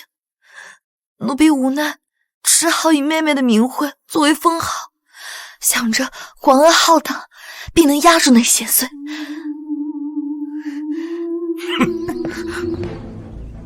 踩着老夫女儿的尸骨，倒是成全了你自己。如今呢，你是成了飞上枝头的凤凰了。奴婢不敢，奴婢能得今日这位分，全因皇上对老爷的看重，奴婢不敢忘恩。知道就好啊。人这一辈子，最重要的就是要有自知之明。你们一家子呀，生来就是贱奴，全仗着我们镇国公府，才有了你们今天的地位。倘若你拎不清自己，仗着是皇上的妃子，敢动什么歪心思的话，老夫一样有能耐送你去和你那一家的贱奴团聚。奴婢不敢，定当谨记老爷和夫人的恩情。口中说的忠心呢，落不到实处。今日你给老夫一个准话，待你入了后宫，可否尽心尽力，定期将皇上的消息禀告给老夫？你终于上钩了，老匹夫！镇国公府手握兵权，连皇上都忌惮3分。我区区一些贵人，又怎能轻易办到？唯有以身入局，假意投诚。待皇上察觉后宫前朝沆瀣一气，必定龙颜大怒，起了杀意。届时，我便要拉着镇国公府上下全族，与我一同命丧铡刀之下。你思考的如何了？这孰轻孰重，你可要想好了再说。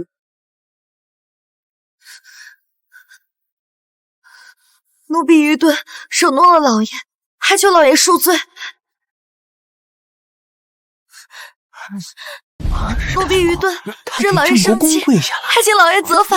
你这是干什么？快起来！你这个渔夫，你现在是皇上的后妃，哪有给臣子磕头下跪的啊？要被朝中的众多大臣看到的话，会把老夫弹劾的。快起来！大胆镇国公，竟敢让皇上的妃子给你行礼！小主快醒醒！小主可是受了什么委屈啊？公公误会了，叶父并非让我行礼，之所以跪拜，是我这个做女儿的想尽些孝心罢了。义父说，经过这一拜，我便是柳家心中真正认可的小姐了。柳大人真是这般想的吗？那便好，是奴才误会了。若无旁事，老夫就先行一步了。慢着，柳大人，您还没给景贵人回礼呢。你说什么？柳大人可别忘了宫中的规矩，级别再高的大臣也是皇上的奴才，位分再低的嫔妃也是皇上的女。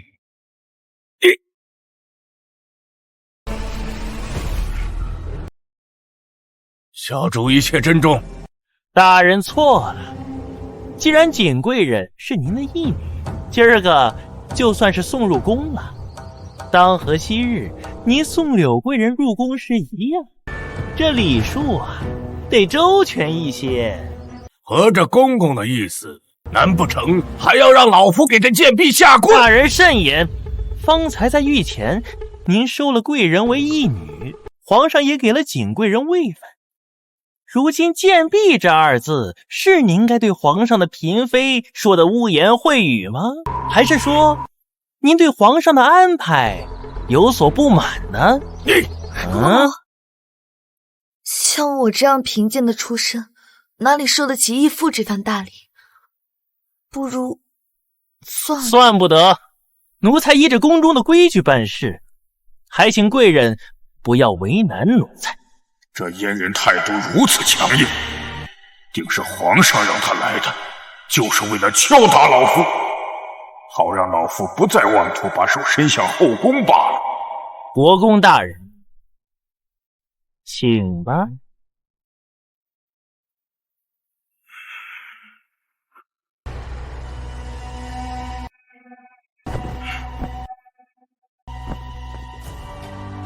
老夫恭送小主入宫。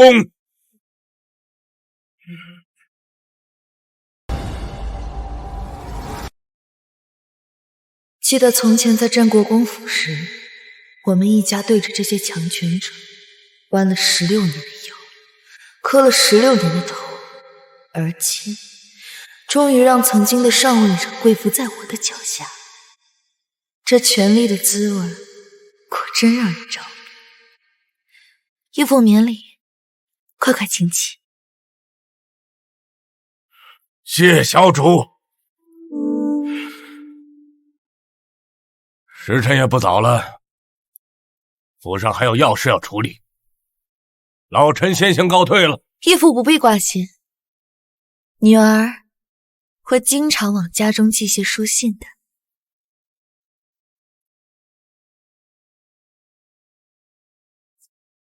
好。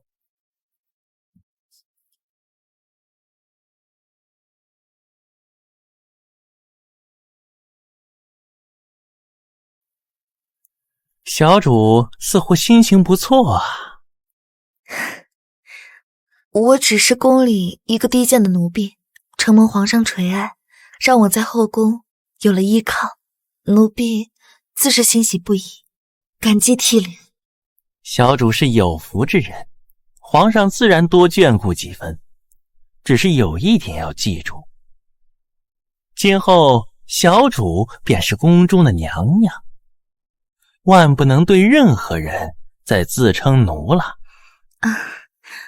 我明白的，公公，您怎会出现在此？皇上命奴才为小主安排入宫的事宜，奴才想着跟小主商议。住哪里都好，清静就行。如今是珍妃娘娘协理六宫，便随她安排下去。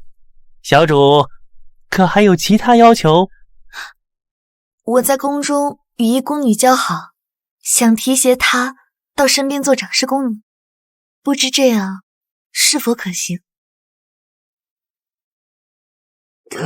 奉天承运，皇帝诏曰：镇国公府义女南婉，温婉贤淑，才德兼备，特赐封号景贵人，此居瑶华宫，赏银500两，头断白骨，珠宝首饰20件。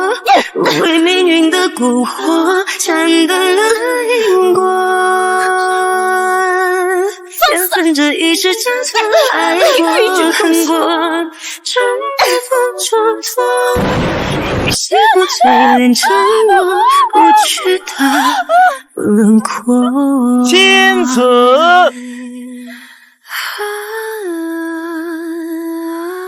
嫔妾谢主隆恩。都快点，都快点！大的放那边，小的放这些台子上。小主，珍妃娘娘派人送来了许多紫茉莉，说是恭贺小主喜迁新居。小主放心，我已让太医院的熟识查过了，并无异样。辛苦妹妹了。小主将上次守夜之事替我瞒下，已然是救我于危难之间了。如今你已是宫里的贵人了，奴婢怎敢越矩？快起！好了。彩洁，你我之间无需为这宫中可笑的阶品所拘，同是底层挣扎过的人，理应抱团取暖才对。若是妹妹不嫌弃，便将我当做能说提起话的姐姐就好。小主，妹妹怎么这副表情？可是不愿意？没有，不怕姐姐笑话。从小到大，除了许平安，唯有姐姐待我最好了。许平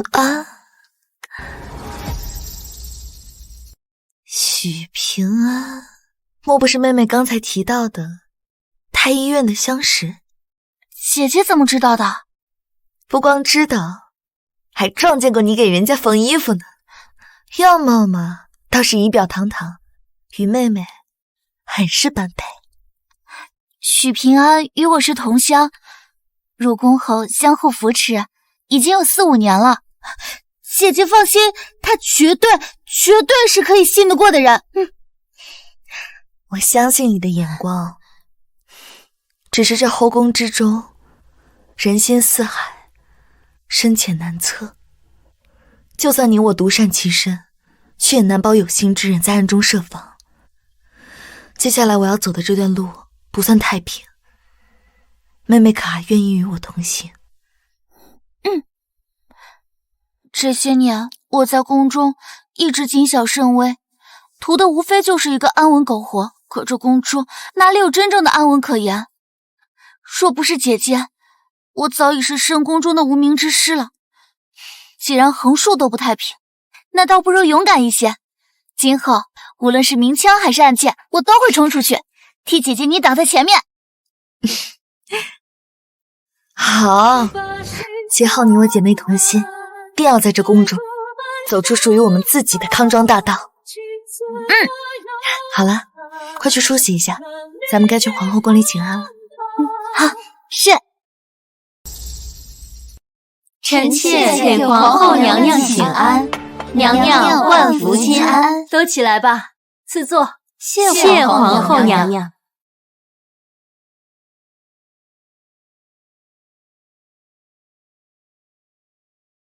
各位姐姐可听说了，皇上身边又添新人了。听说是镇国公府的义女，一进宫就被封为贵人了呢。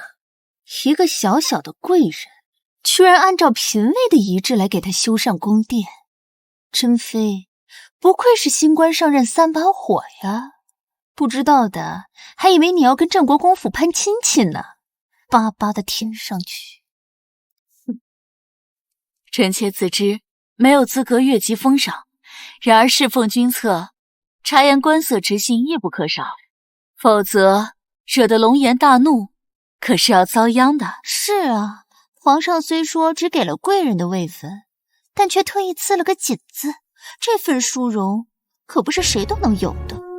皇上倒是抬举他，只是镇国公府送进来的，个个不一般。淑妃愚蠢恶毒，不知这新人又是个什么德行。嘉嫔，既然入了宫，就都是皇上的妃嫔。本宫知你心中有怨，但淑妃造的孽，你别迁怒到人家新人身上去。锦贵人宫上给皇后娘娘请安。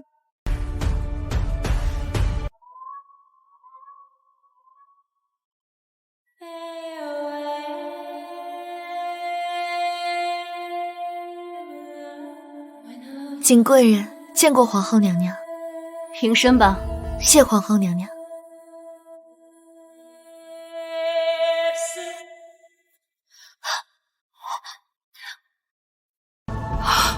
是你，本宫记得你，你是淑妃跟前那个贱婢。是你，本宫记得你，你是淑妃跟前那个贱婢。没想到主子一死，你反倒成了贵人了。姐姐记性真好，没想到那日在御花园时便记下了美女。不知姐姐种的长春花，如今颜色更艳些了吗？你这宫女显然是皇上用来敲打镇国公府的一枚棋子，即便飞上枝头，也是变不成凤凰的。嘉嫔这个蠢货，竟然连这样简单的道理也看不出来。姐姐们怎么都不言语了？这样一个卑贱出身的婢子，也不知是如何勾搭上了皇上。难不成咱们还真要与她姐妹相称了不成？嘉嫔，你失态了。都说英雄不问出处，无论锦贵人之前是何身份，现如今和我们成了姐妹，也是不争的事实。嘉嫔妹妹与淑妃有旧怨，可到底人死债消，又何必迁怒到锦贵人身上呢？咱们做嫔妃的，应当有容人之量才是。皇后娘娘，嫔妾自失子后，身子本就倦怠，也不想多嘴挑事，惹得众人讨嫌，就先退下了。哼，锦贵人落座吧。是。这是本宫方才让上食局做的羊乳糕，你拿过去给锦贵人尝尝。是。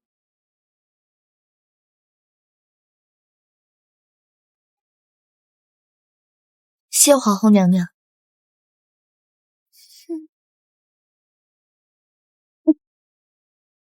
少主，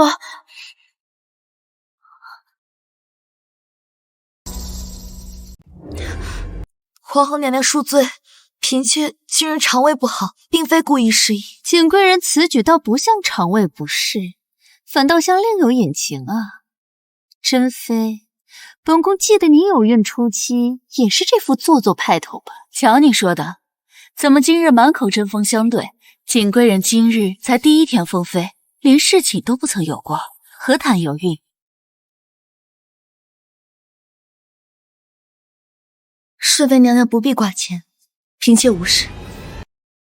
皇后娘娘，依我看，还是请太医来看看吧，免得传出去说镇国公府送来个身染恶疾的义女，岂不是贻笑大方？罢了罢了，去请太医过来给锦贵人瞧瞧。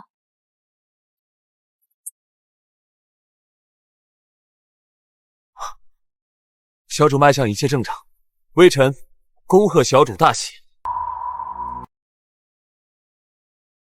启禀皇后娘娘，小主喜脉稳健，已是有孕2个月了。哎呦，要不怎么说镇国公府人才济济呢？先是有亲女儿拉在了龙床上，现在又来了个义女，带球入宫，诓骗皇嗣，当真是让咱们应接不暇开了眼呢。如今证据确凿，你这贱婢还不快快招来！奸夫是谁？锦贵人，你作何解释？皇后娘娘，嫔妾不能说。居然还是个情深的贱胚子，事到如今还想保全奸夫。皇后娘娘，她腹中的孽种无论如何也是留不得了，不如快些叫人划了胎，将她打入死牢里。换婢留珠，还愣着干什么？将这个贱人给我摁住，将她肚子里的孽种给我踹出来！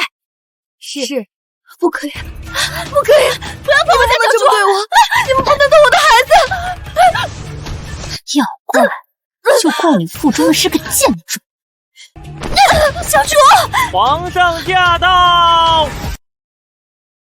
皇上驾到！臣妾给皇上请安。你们翘首以盼的奸夫，这不就来了吗？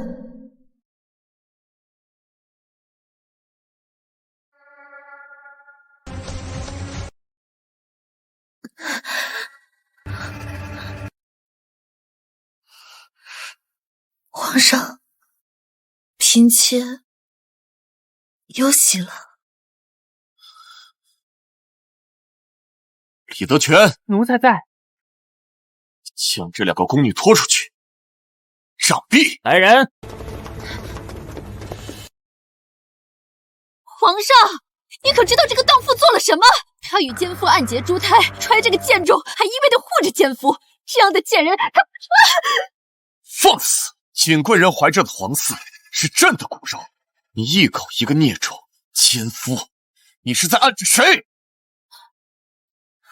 景贵人，你也是的，这孩子既然是皇上的骨肉，刚刚为何不明说呢？嫔妾是朕不让他说的。朕担心你们当中有些人若是知晓此事，会心生忌惮，更要在暗地里给他使绊子。你们不知他承宠，都如此刻薄相待，若是让你们知道前因后果，恐怕这后宫就没有他的活路了。皇后平日就是如此替朕看管后宫的吗？臣妾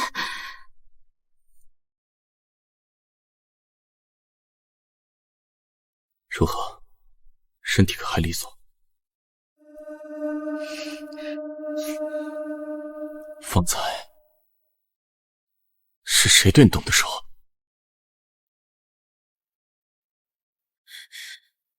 朕上次收回了你的6宫协理之权，以为你会有所收敛，现在看来倒是朕罚的轻了。皇上，我即日起便顺妃为贵人，让敬事房撤了他的绿头牌，再也不准呈上御前。皇上，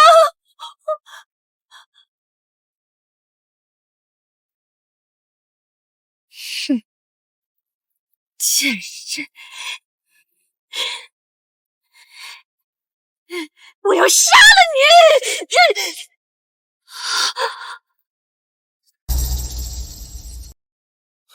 快来人啊！将此人拿下！快快快！皇上饶命！臣妾不是有意的，皇上！可算没吃。朕不管你们当中还藏有多少害人的心思，但景贵人这一胎，朕无论如何都要保住。你们当中若是有人敢伤害这个胎儿，休要怪朕肃清后宫。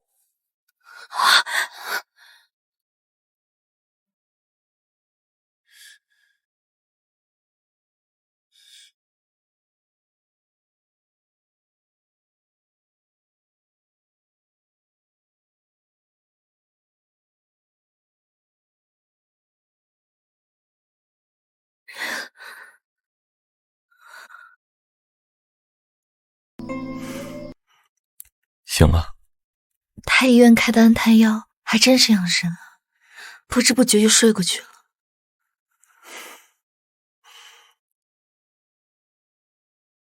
天色已经不早了，皇上您有伤在身，还要料理政务，不用再陪着嫔妾了。无妨，朕倒是享受得很，只是刚刚这折子中，朕有一事不明，还需要你来为朕解惑。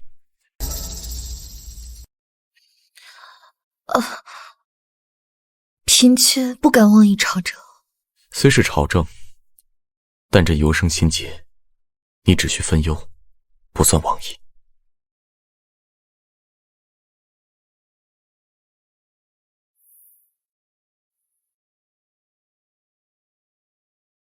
这折子上说，漠北王为了复仇屠尽敌国，甚至不顾城楼之上被裹挟的妻小，当即将其射杀。景贵人觉得漠北王此举是否丧尽人伦？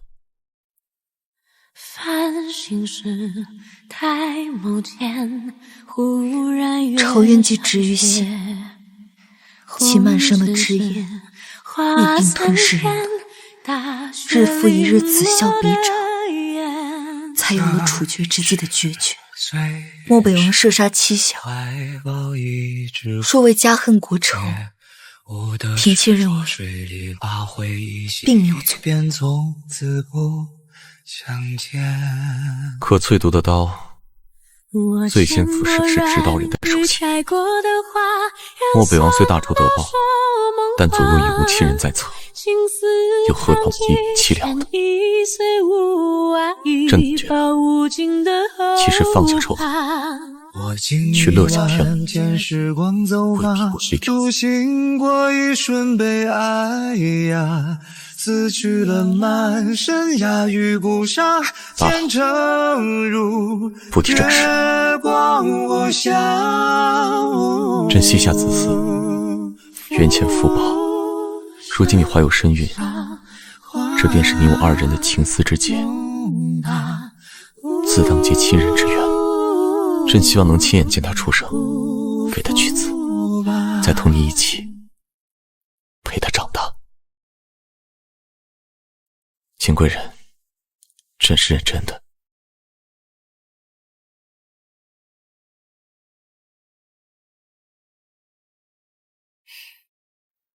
品酒泪是烟火是温罗难的线，离别时一擦肩，相思无人奉劝。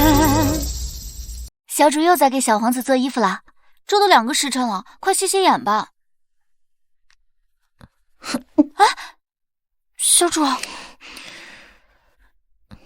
先搁这儿吧。我累了，想睡一会儿。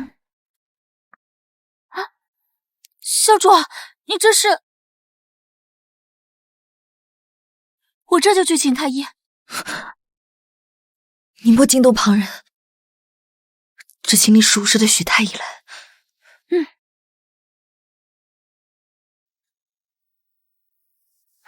小主的脉象怎么这么薄弱？才不到1个月，怎么会？怎么样了，许平安？你快说话呀！小主到底怎么了？许太医不必藏着掖着，只管实话实说。小主脉象内里亏虚，胎相渐成虚滑之势。敢问小主近来可否用过伤胎之物？怎么可能？这些日子小主一直闭门安心养胎，皇上更是不允许任何嫔妃前来探望。况且小主的日常用度皆是由侯院判亲自检验，确保无虞才会送来瑶华宫。如此这般小心，怎么会有伤胎之物呢？还请小主快些将此事通报给太医院和皇上，或许还有转机。前些日子，皇上公然警告过诸位嫔妃，按理说应该不会有人在这时敢出这种雷头。可我的孩子，许太医，你跟我说句实话，我腹中的孩子究竟能不能保住？小主有孕不过3个月，以此脉象来看，若举太医院清院之力，全力保胎，或许能保至6个月。6个月？你的意思是，这个孩子与我注定无缘了，是吗？小主，眼下还是先抱上去。太医院有那么多妇科千金圣手，由他们一同商量着，或许还有转圜的余地呢。不必了，当我下定决心为护住胎儿处处小心，闭门不出，甚至打算暂缓复仇的意愿，没想到现实却给我沉重一击，纵然我这般冷血之人，心也会如生剜般痛苦。小主，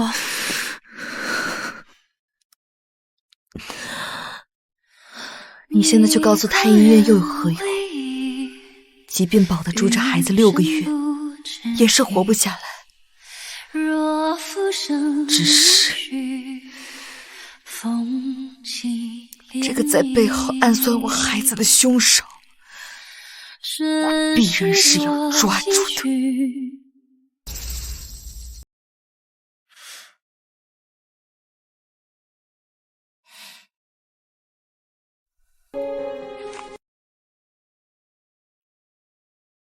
回教主，这些安胎药并无任何问题，皆是用了上好的药材，能助胎相稳固。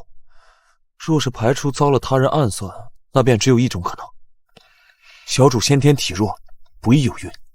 瞎说什么呢？我是镇国公府出来的婢女，虽比不上主子们大鱼大肉，但整日劳作也算是锻炼了身子，连生病都很少有，又何来体弱一说？若小主还是怀疑遭了他人算计，既然入口的东西都没有差池，那便只能从日用上入手了。日用品？对，小主日常可有使用香料的习惯。哪怕是最便宜的香料，也都是金贵东西。我从前不过是个婢子，哪里用得起？等一下，这段时间你我吃住都在一起，你可有觉得自己身子有什么不妥的地方？倒也没有什么不妥，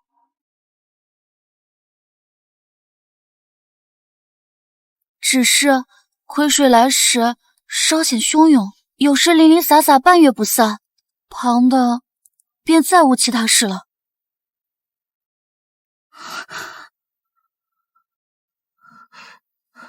徐太医，劳烦你帮彩姐也瞧瞧。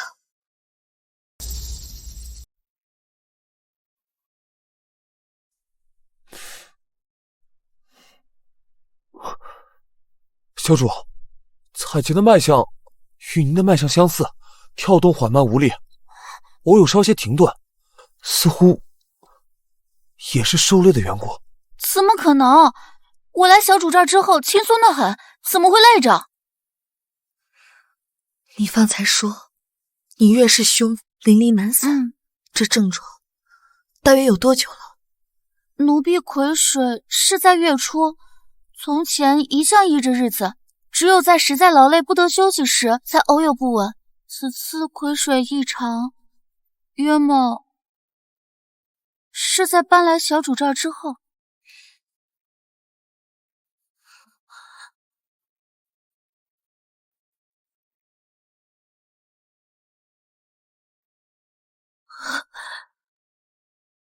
彩姐，快把这些花都搬出去。娘娘，这些紫茉莉搬进来的时候，彩姐托我验过，绝无任何端倪。搬出去！是。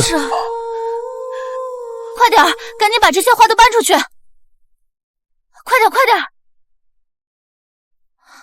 小主，感觉这些紫茉莉都搬出去之后，反倒是能闻到一股奇异的香味。好像是宫墙，是宫墙。宫墙？当日小主封赏，奴婢还讶异，珍妃娘娘怎么会那么好心，送来那么多鲜花？难道就是为了掩盖气息？紫茉莉可以吸附香料的气息，这一点是臣疏忽了。只想到可能在奇花上做章法，却未曾想到有心之人已将暗害之意藏于别处。多说无益，你快看看到底怎么样。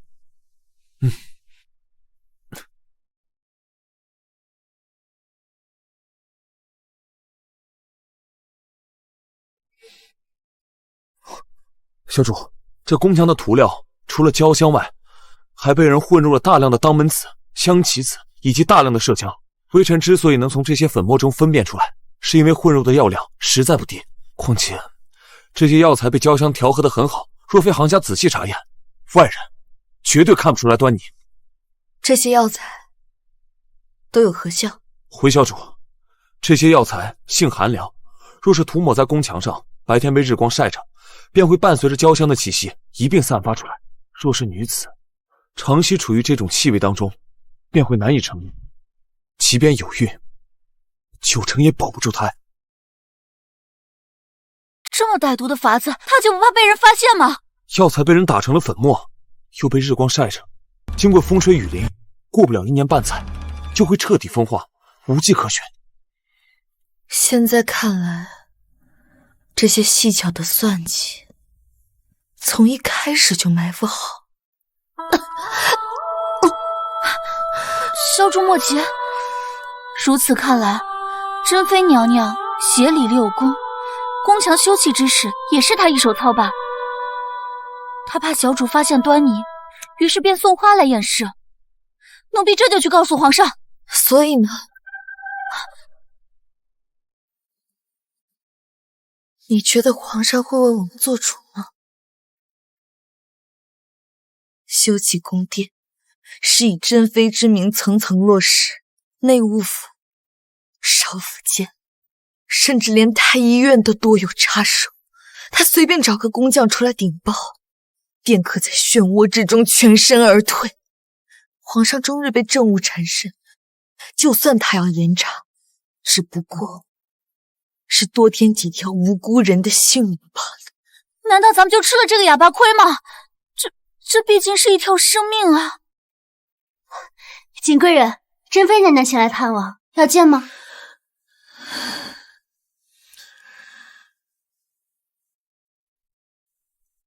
当然要见。再见。开门迎客。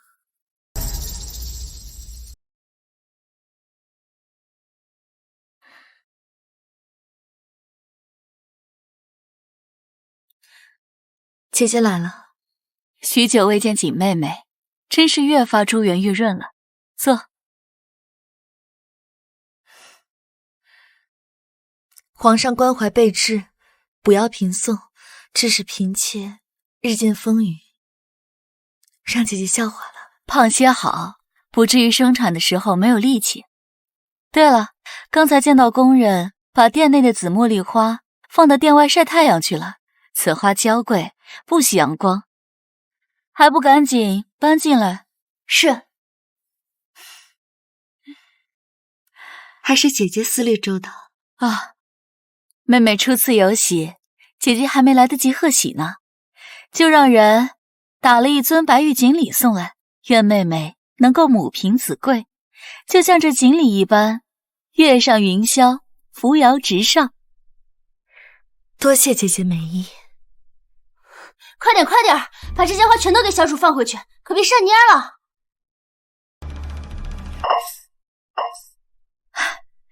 时候也不早了，本宫该去宝华殿祈福了。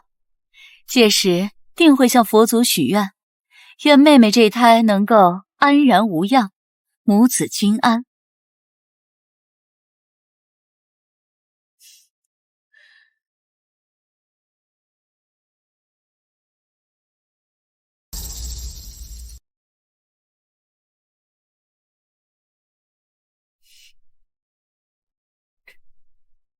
送礼最忌送单，还送个鱼身带血的，那个贱人到底什么意思啊？双礼本就是成对，只可惜那尾母鱼被渔人杀父取卵，才得以让这条锦鲤目空一切，踊跃龙门。彩洁，把它放在宫里最显眼的地方去。小主啊，还看不明白吗？我们前脚刚把花搬出去，后脚珍妃就找上门来，可见这瑶华宫里满是她的眼线。如今我们四面楚歌，更不可轻举妄动。我倒要用这条锦鲤时时刻刻提醒自己，该跃出这潭死水了。娘娘，莫不是已经有了办法？许太医，臣在。劳烦你按照宫墙里珍妃的那些心思，为我准备一帖药。我要亲手送这个孩子最后一程。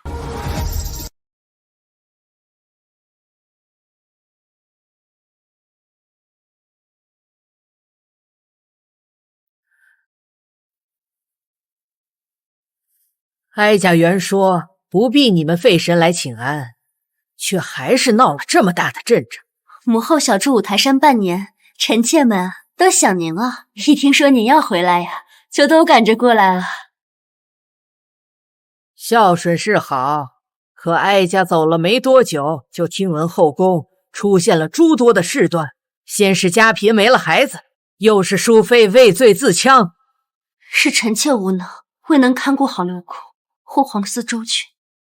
这事儿也怨不得你，是有人生了那歹毒心思罢了。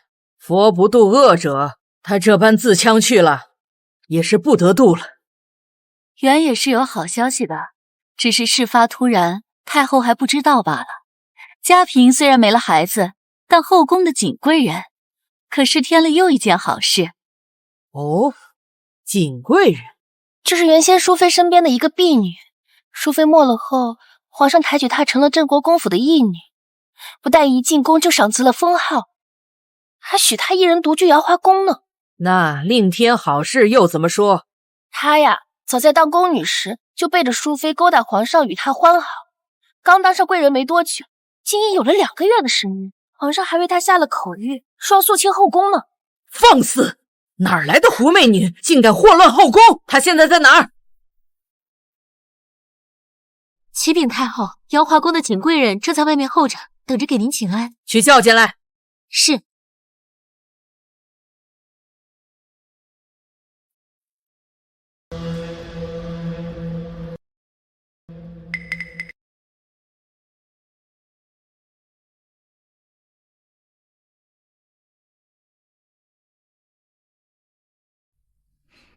嫔妾参见太后娘娘。跪下！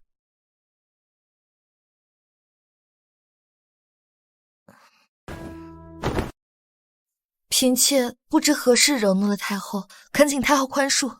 你就是景贵人，抬起头来，让哀家瞧瞧。模样倒是不错，也难怪皇帝会一时兴起。只是这恩宠来的太过容易，且手段也有不当之处。哀家念你是初犯，特罚你在佛前静思己过，你可心服？嫔妾心悦诚服，甘愿领罚。妹妹今日戴的这副珍珠耳环，倒是别具一格，莫不是为了拜见太后特意挑选的？嫔妾放肆！这么大的珍珠，唯有南海的千年砗磲方能孕育。太后娘娘每日潜心礼佛，醉忌杀戮，你怎敢带她来请安？难道是故意要在佛前冒犯太后娘娘的慈悲心肠吗？嫔妾不敢，只是嫔妾有孕在身，太医叮嘱不宜涂脂抹粉，嫔妾考虑到要来向太后请安，不能失了礼仪，所以才佩戴了此物。嫔妾绝无冒犯太后之意，恳请太后宽恕。主席，你替哀家盯着，必须跪满1个时辰方可起身。是。太后，景贵人还怀着龙嗣。你与哀家都经历过孕期，若他所言属实，也有2月，那胎相早已稳固。跪一跪，倒能让心里更清静些。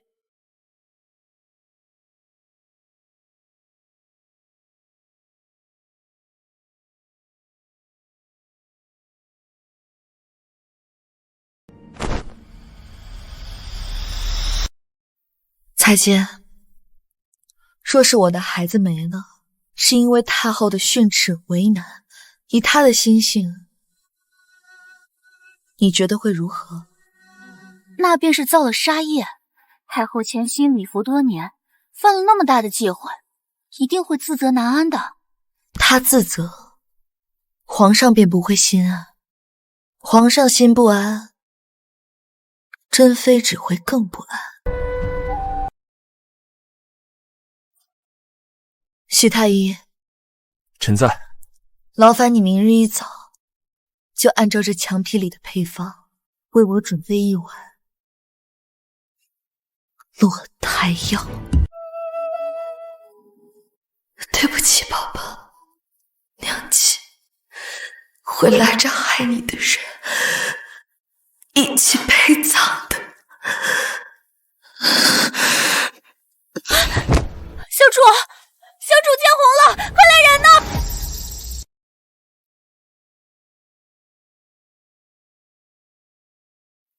小主，小主，你终于醒了。皇上，醒过来了就好，醒过来了就好。那孩子醒了是不是？太后，参见太后。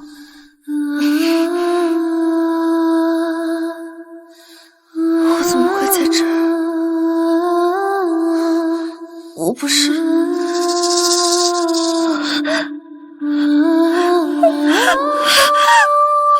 静儿，我们还会有孩子的。你这话是什么意思？都怪哀家，都怪哀家！哀家信了半辈子的佛，从不杀生，没想到第一次破戒，竟然是对着自己的亲皇孙下了手。我们的孩子。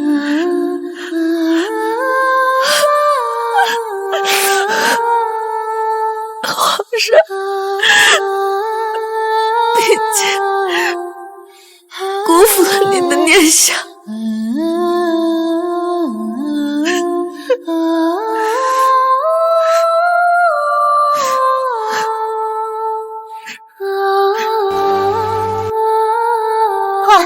快将这个也拿走，小主现在没心情看见这些。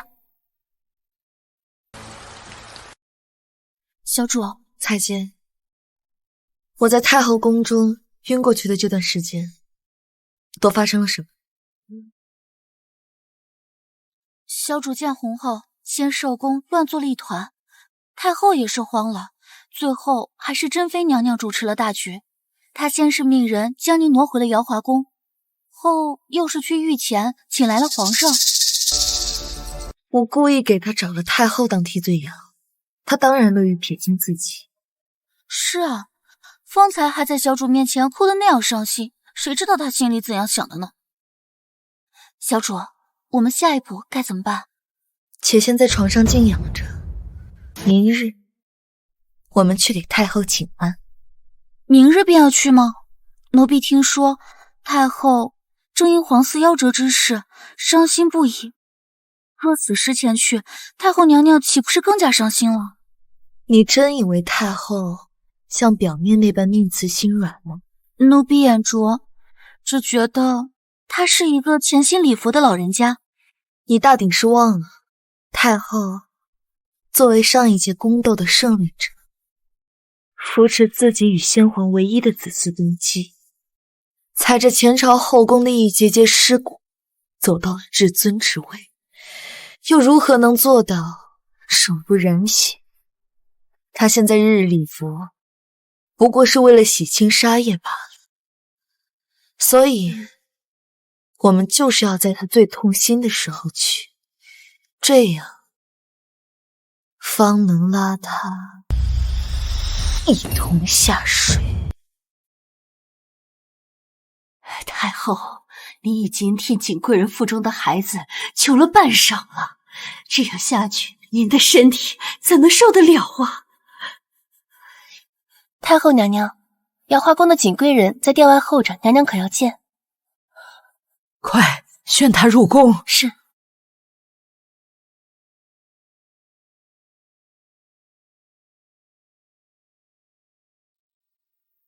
好孩子，你怎穿得这样单薄就过来了？你身子可好利索了？嫔妾听闻太后为嫔妾腹中胎儿之事日夜煎熬，嫔妾实在着急，便迫不及待赶来了。这孩子明明是哀家，对不住你。嫔妾有罪，还请太后责罚。好孩子，你这是做什么？朱熹，快将他扶起来！嫔妾不敢起身，嫔妾冲撞太后在先，自己不中用，保不住皇嗣，连累太后自责在后。嫔妾一错再错，已是失了为人妇的本分，实在无颜面对太后。你这孩子，有什么话起来说。你刚小产，身子还没养好，这地上寒凉，再跪坏了根本，这岂不是让哀家心里更愧疚吗？快起来！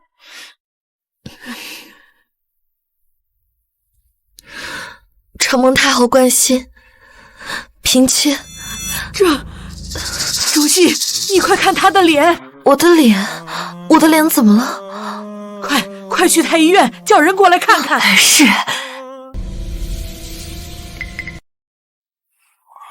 太医，景贵人究竟如何了？回太后，从小主的脉象和病症上来看，似乎并不是普通的风疹，好像是接触了大量的麝香，和太后宫中的香料相冲，这才导致了浑身起丘疹。你是说，景贵人用了麝香？但是景贵人的衣食用度一直都是由本院亲自审检，并无异样，能接触到如此大量的麝香，实在是奇怪呀。原来嫔妾并非因为体弱才保不住孩子，也不是因为太后娘娘的无心之失，而是因为有人在背后做手脚，才让皇上痛失了皇嗣。怪不得嫔妾在宫中总会闻到一股奇异的香气。太后，景贵人所住的瑶华宫，乃是珍妃派人修葺所建。查，哀家倒要看看是哪个不长眼的东西，竟敢算计到哀家的皇孙身上！跪下！珍妃，修葺瑶华宫一事，朕当时全权交付给你。如今太院在宫墙中发现大量麝香和落胎药草，你想怎么解释？皇上将六宫之事交于臣妾负责，臣妾自当尽心尽力，不敢有半分懈怠。只是这宫中之事，千头万绪，繁杂不一，修葺宫殿更是涉及了100余人之多，还请皇上容许臣妾彻查此事，绝不姑息谋害皇嗣之人。事到如今，你还不愿意承认，是你害死了我的孩子吗？臣妾跟妹妹一样，也曾经历过丧子之痛，深知这痛苦根本无法用言语来表达，又怎会将这悲剧再次发生在妹妹身上？李德全，皇上，奴才查了内务府的采买记录，在修葺瑶华宫期间，珍妃娘娘购买的香料之中，并无可致人不孕的药材。但太后娘娘交代咱家查了查这期间从宫中花出去的关注银锭，却发现与若干香料店有所交易，而购买对象正是珍妃娘娘殿中大宫女成儿。一派胡言！若是有心之人扮作成儿，执意将这脏水泼于我，那岂不是顷刻间便能将臣妾置于死地？娘娘莫急，宣宫女成儿。成儿带到。娘娘。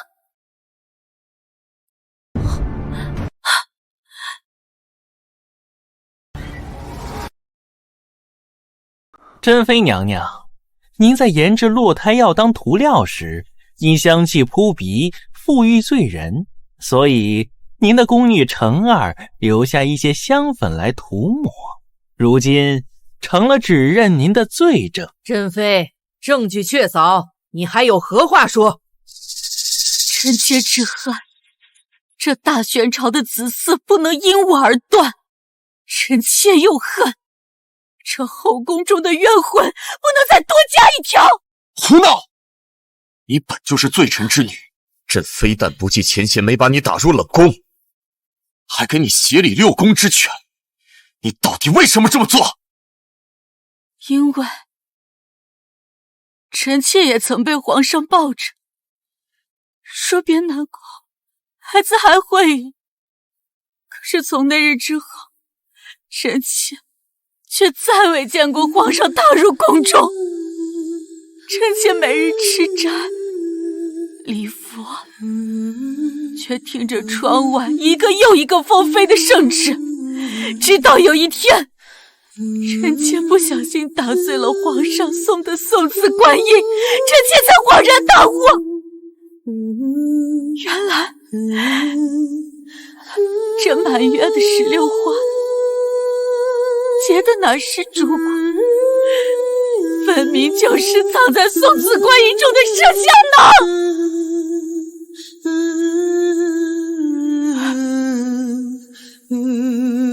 珍妃秦氏心思歹毒，谋害后妃，残害皇嗣，着褫夺封号，降为宫人，幽禁于琼华宫，终身不得出。不必了，既无君臣分，何来夫妻缘？民女这就下去见爹娘了。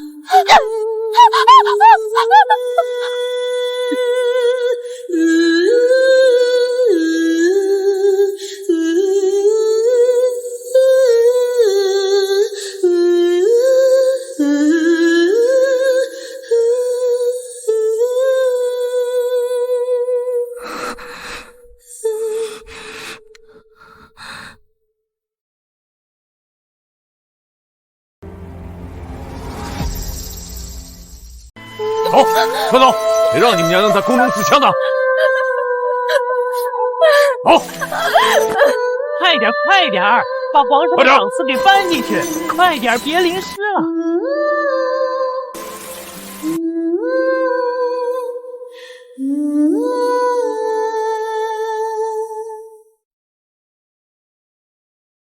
奉天承运，皇帝诏曰：镇国公一女男士，贤良淑德，册封为妃，掌6宫之事，钦此。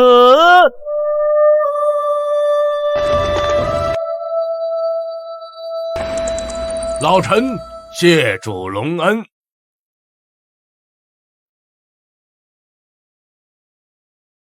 皇上请。啊，好久。柳公这趟西征辛苦了。朕听说那漠北王的首级，正是令郎亲手斩下的。能为皇上分忧，那是老臣的职责所在。只是这个犬子呢，资历尚浅，还希望皇上呀，您能够提携提携呀。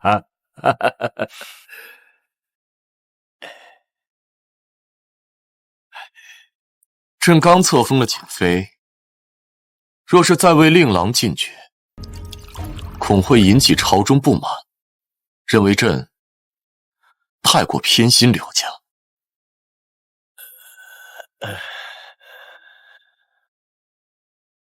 皇上，老臣觉得如今北疆已收，正是用人之际。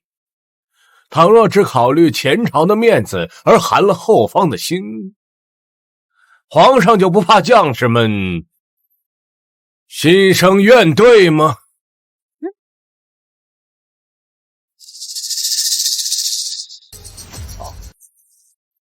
当然，老臣呢也只是揣测而已，一切呀，还需要皇上亲自来定夺。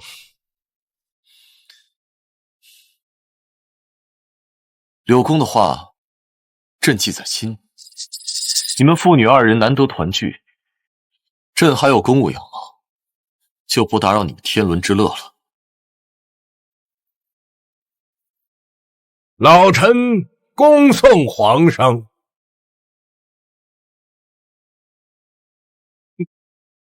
叫他们都下去，为父呀，有话要问。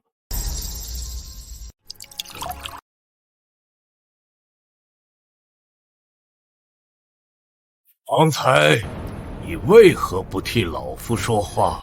女儿只是觉得有些话不如枕边说来得更巧一些。你寄来的书信，老夫已经看过了。好在有你，这吾儿呢才能提前知晓圣意而大杀四方。可这如今北疆已收，这皇上连个封赏都不给，哼，实在是有点卸磨杀驴的意思。不止，女儿在皇上身边试墨时，曾亲耳听他说，若义兄此行出征不利，吃了败仗，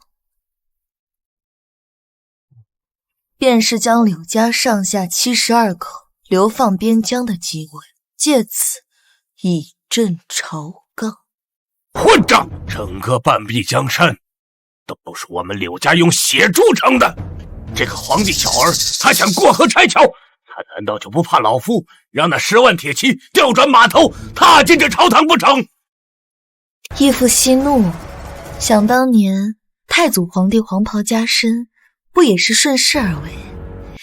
若皇上真要对镇国公府动手，女儿这条命也只会倒在义父身前，抵那万箭穿心。好啊，你既然有如此胆量，那老夫便交给你一件事来做。女儿愚钝，你去把皇上的虎符偷出来给老夫，偷出来给老夫。你只需嗜血后将此迷药骗皇帝喝下，将他腰间的虎符取给老夫，那宫内禁军便任由柳家调动，届时反了便可。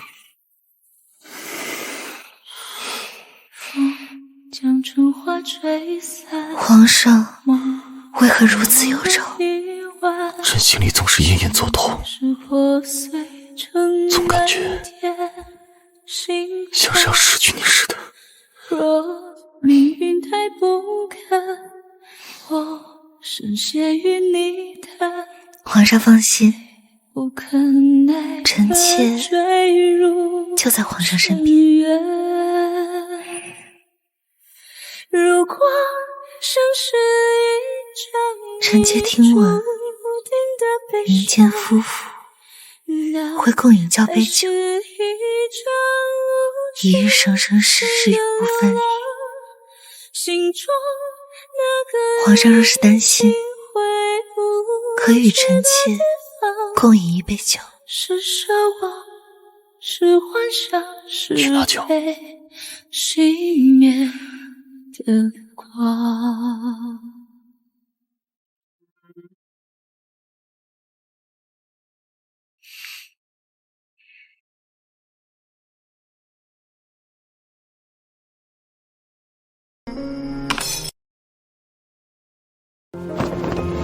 如果生是一场已注定的悲伤，那还是一场无止境的流浪。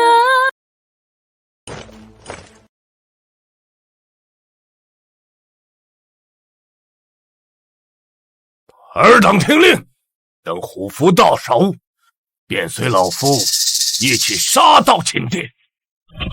请君策。是。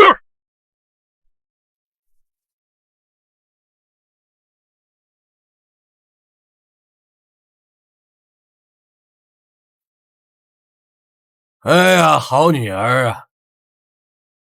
义父果然没有看错你。来，把虎符给义父。当皇帝真有那么重要吗？你这叫什么话？不当皇上，难道让老夫当一辈子奴才吗？等义父坐稳了王位，就会让你享受一辈子荣华富贵。把虎符给义父。享不尽的荣华，可我只是想让爹娘活过来而已。刘福山，你的万贯家财是能买回我的阖家团圆，还是能让时光倒流？放肆！到现在你还想着死去的爹娘，果然贱奴就是贱奴，就算让你登上云天，你也是扶不上墙的烂泥。那就用我这滩烂泥绊倒你的帝王之梦吧。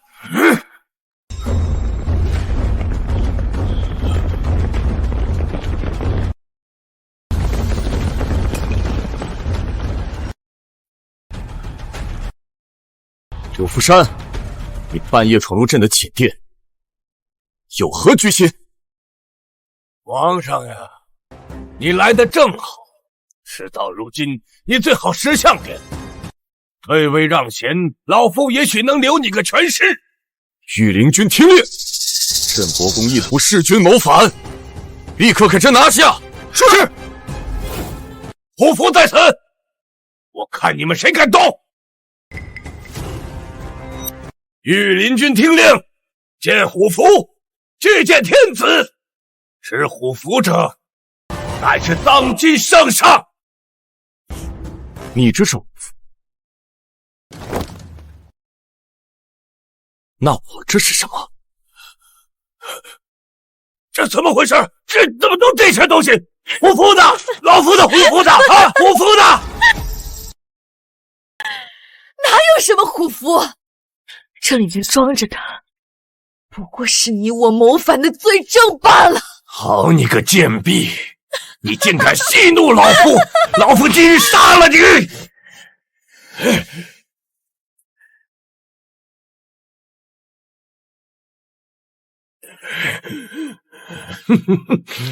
皇上啊，皇上！老夫刚才只是一时糊涂，犯了错，你就看在老夫一家为国效力的面子上，饶了老夫，饶了老夫！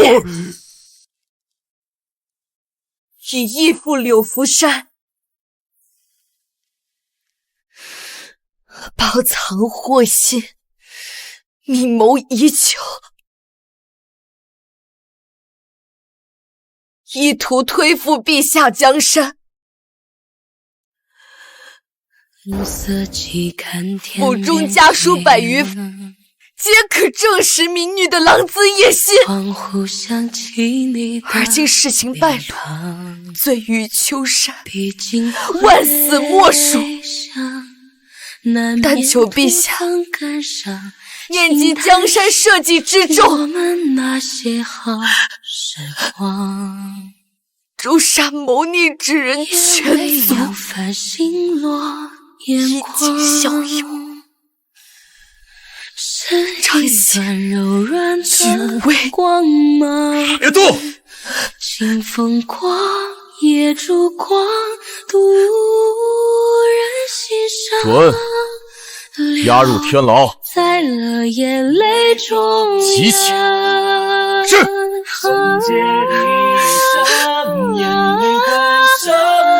皇上，皇上，放过老奴！皇上，皇上，老奴为国效过力呀！皇上。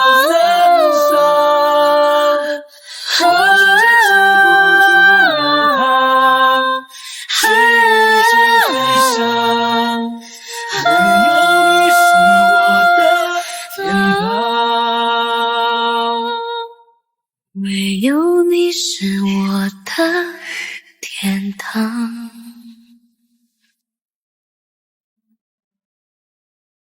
娘娘，开门，把门打开好不好？娘娘，彩姬，娘娘她怕是出不来了。娘娘那么好的人，怎么会谋反呢？皇上他就是个混世。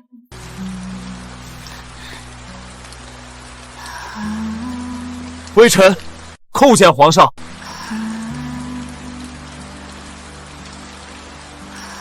把门打开，朕要见瑾妃。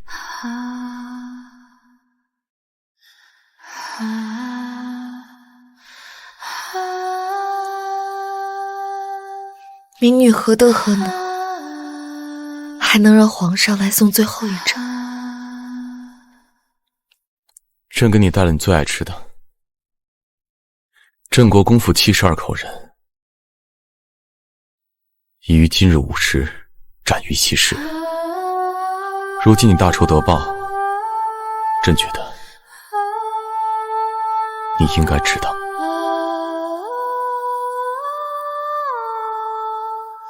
皇上从什么时候知道的？宫中不会有任何秘密，朕不说，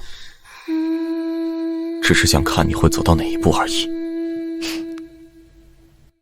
也是，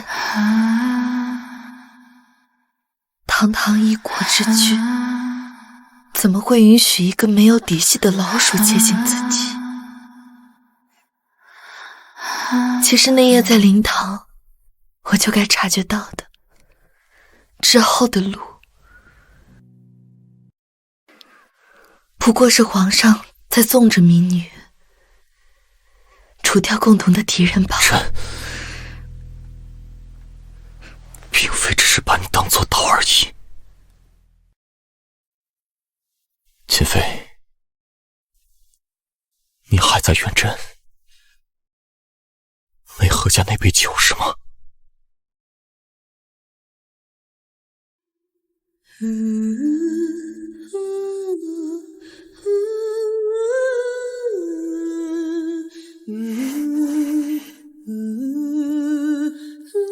你还真打算让朕喝下这杯迷药，然后拿虎符给柳福山不成？果然，宫中处处是皇上的眼线。秦飞，朕待你不薄，你为何要背叛朕，却和柳福山勾结在一起？你知不知道这是死罪？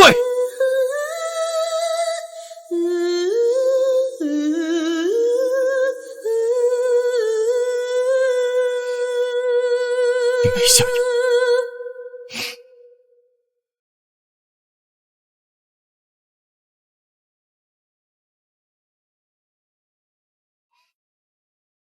因为臣妾只想谋反，不愿欺君。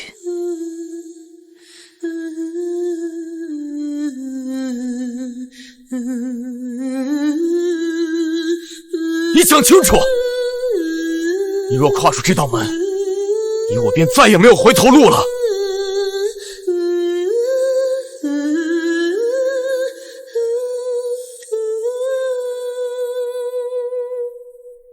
皇上不喝，无非是君王自保。民女不愿，却是觉得情缘已断。只要你想，朕依然可以把你当作奸妃。就当做一切从未发生过。吹啊吹，也曾见过纸鸢飞。民女无意苟活，只求这酒中掺的不再是安神散。民女难解，拜别皇上。也曾被向天的泪给告慰，也曾被轻轻地推到你周围。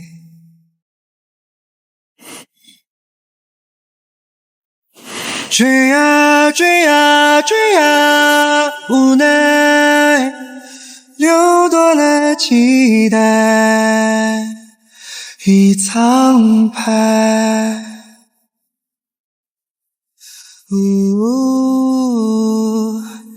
别让梦醒来，就停在虚空之外。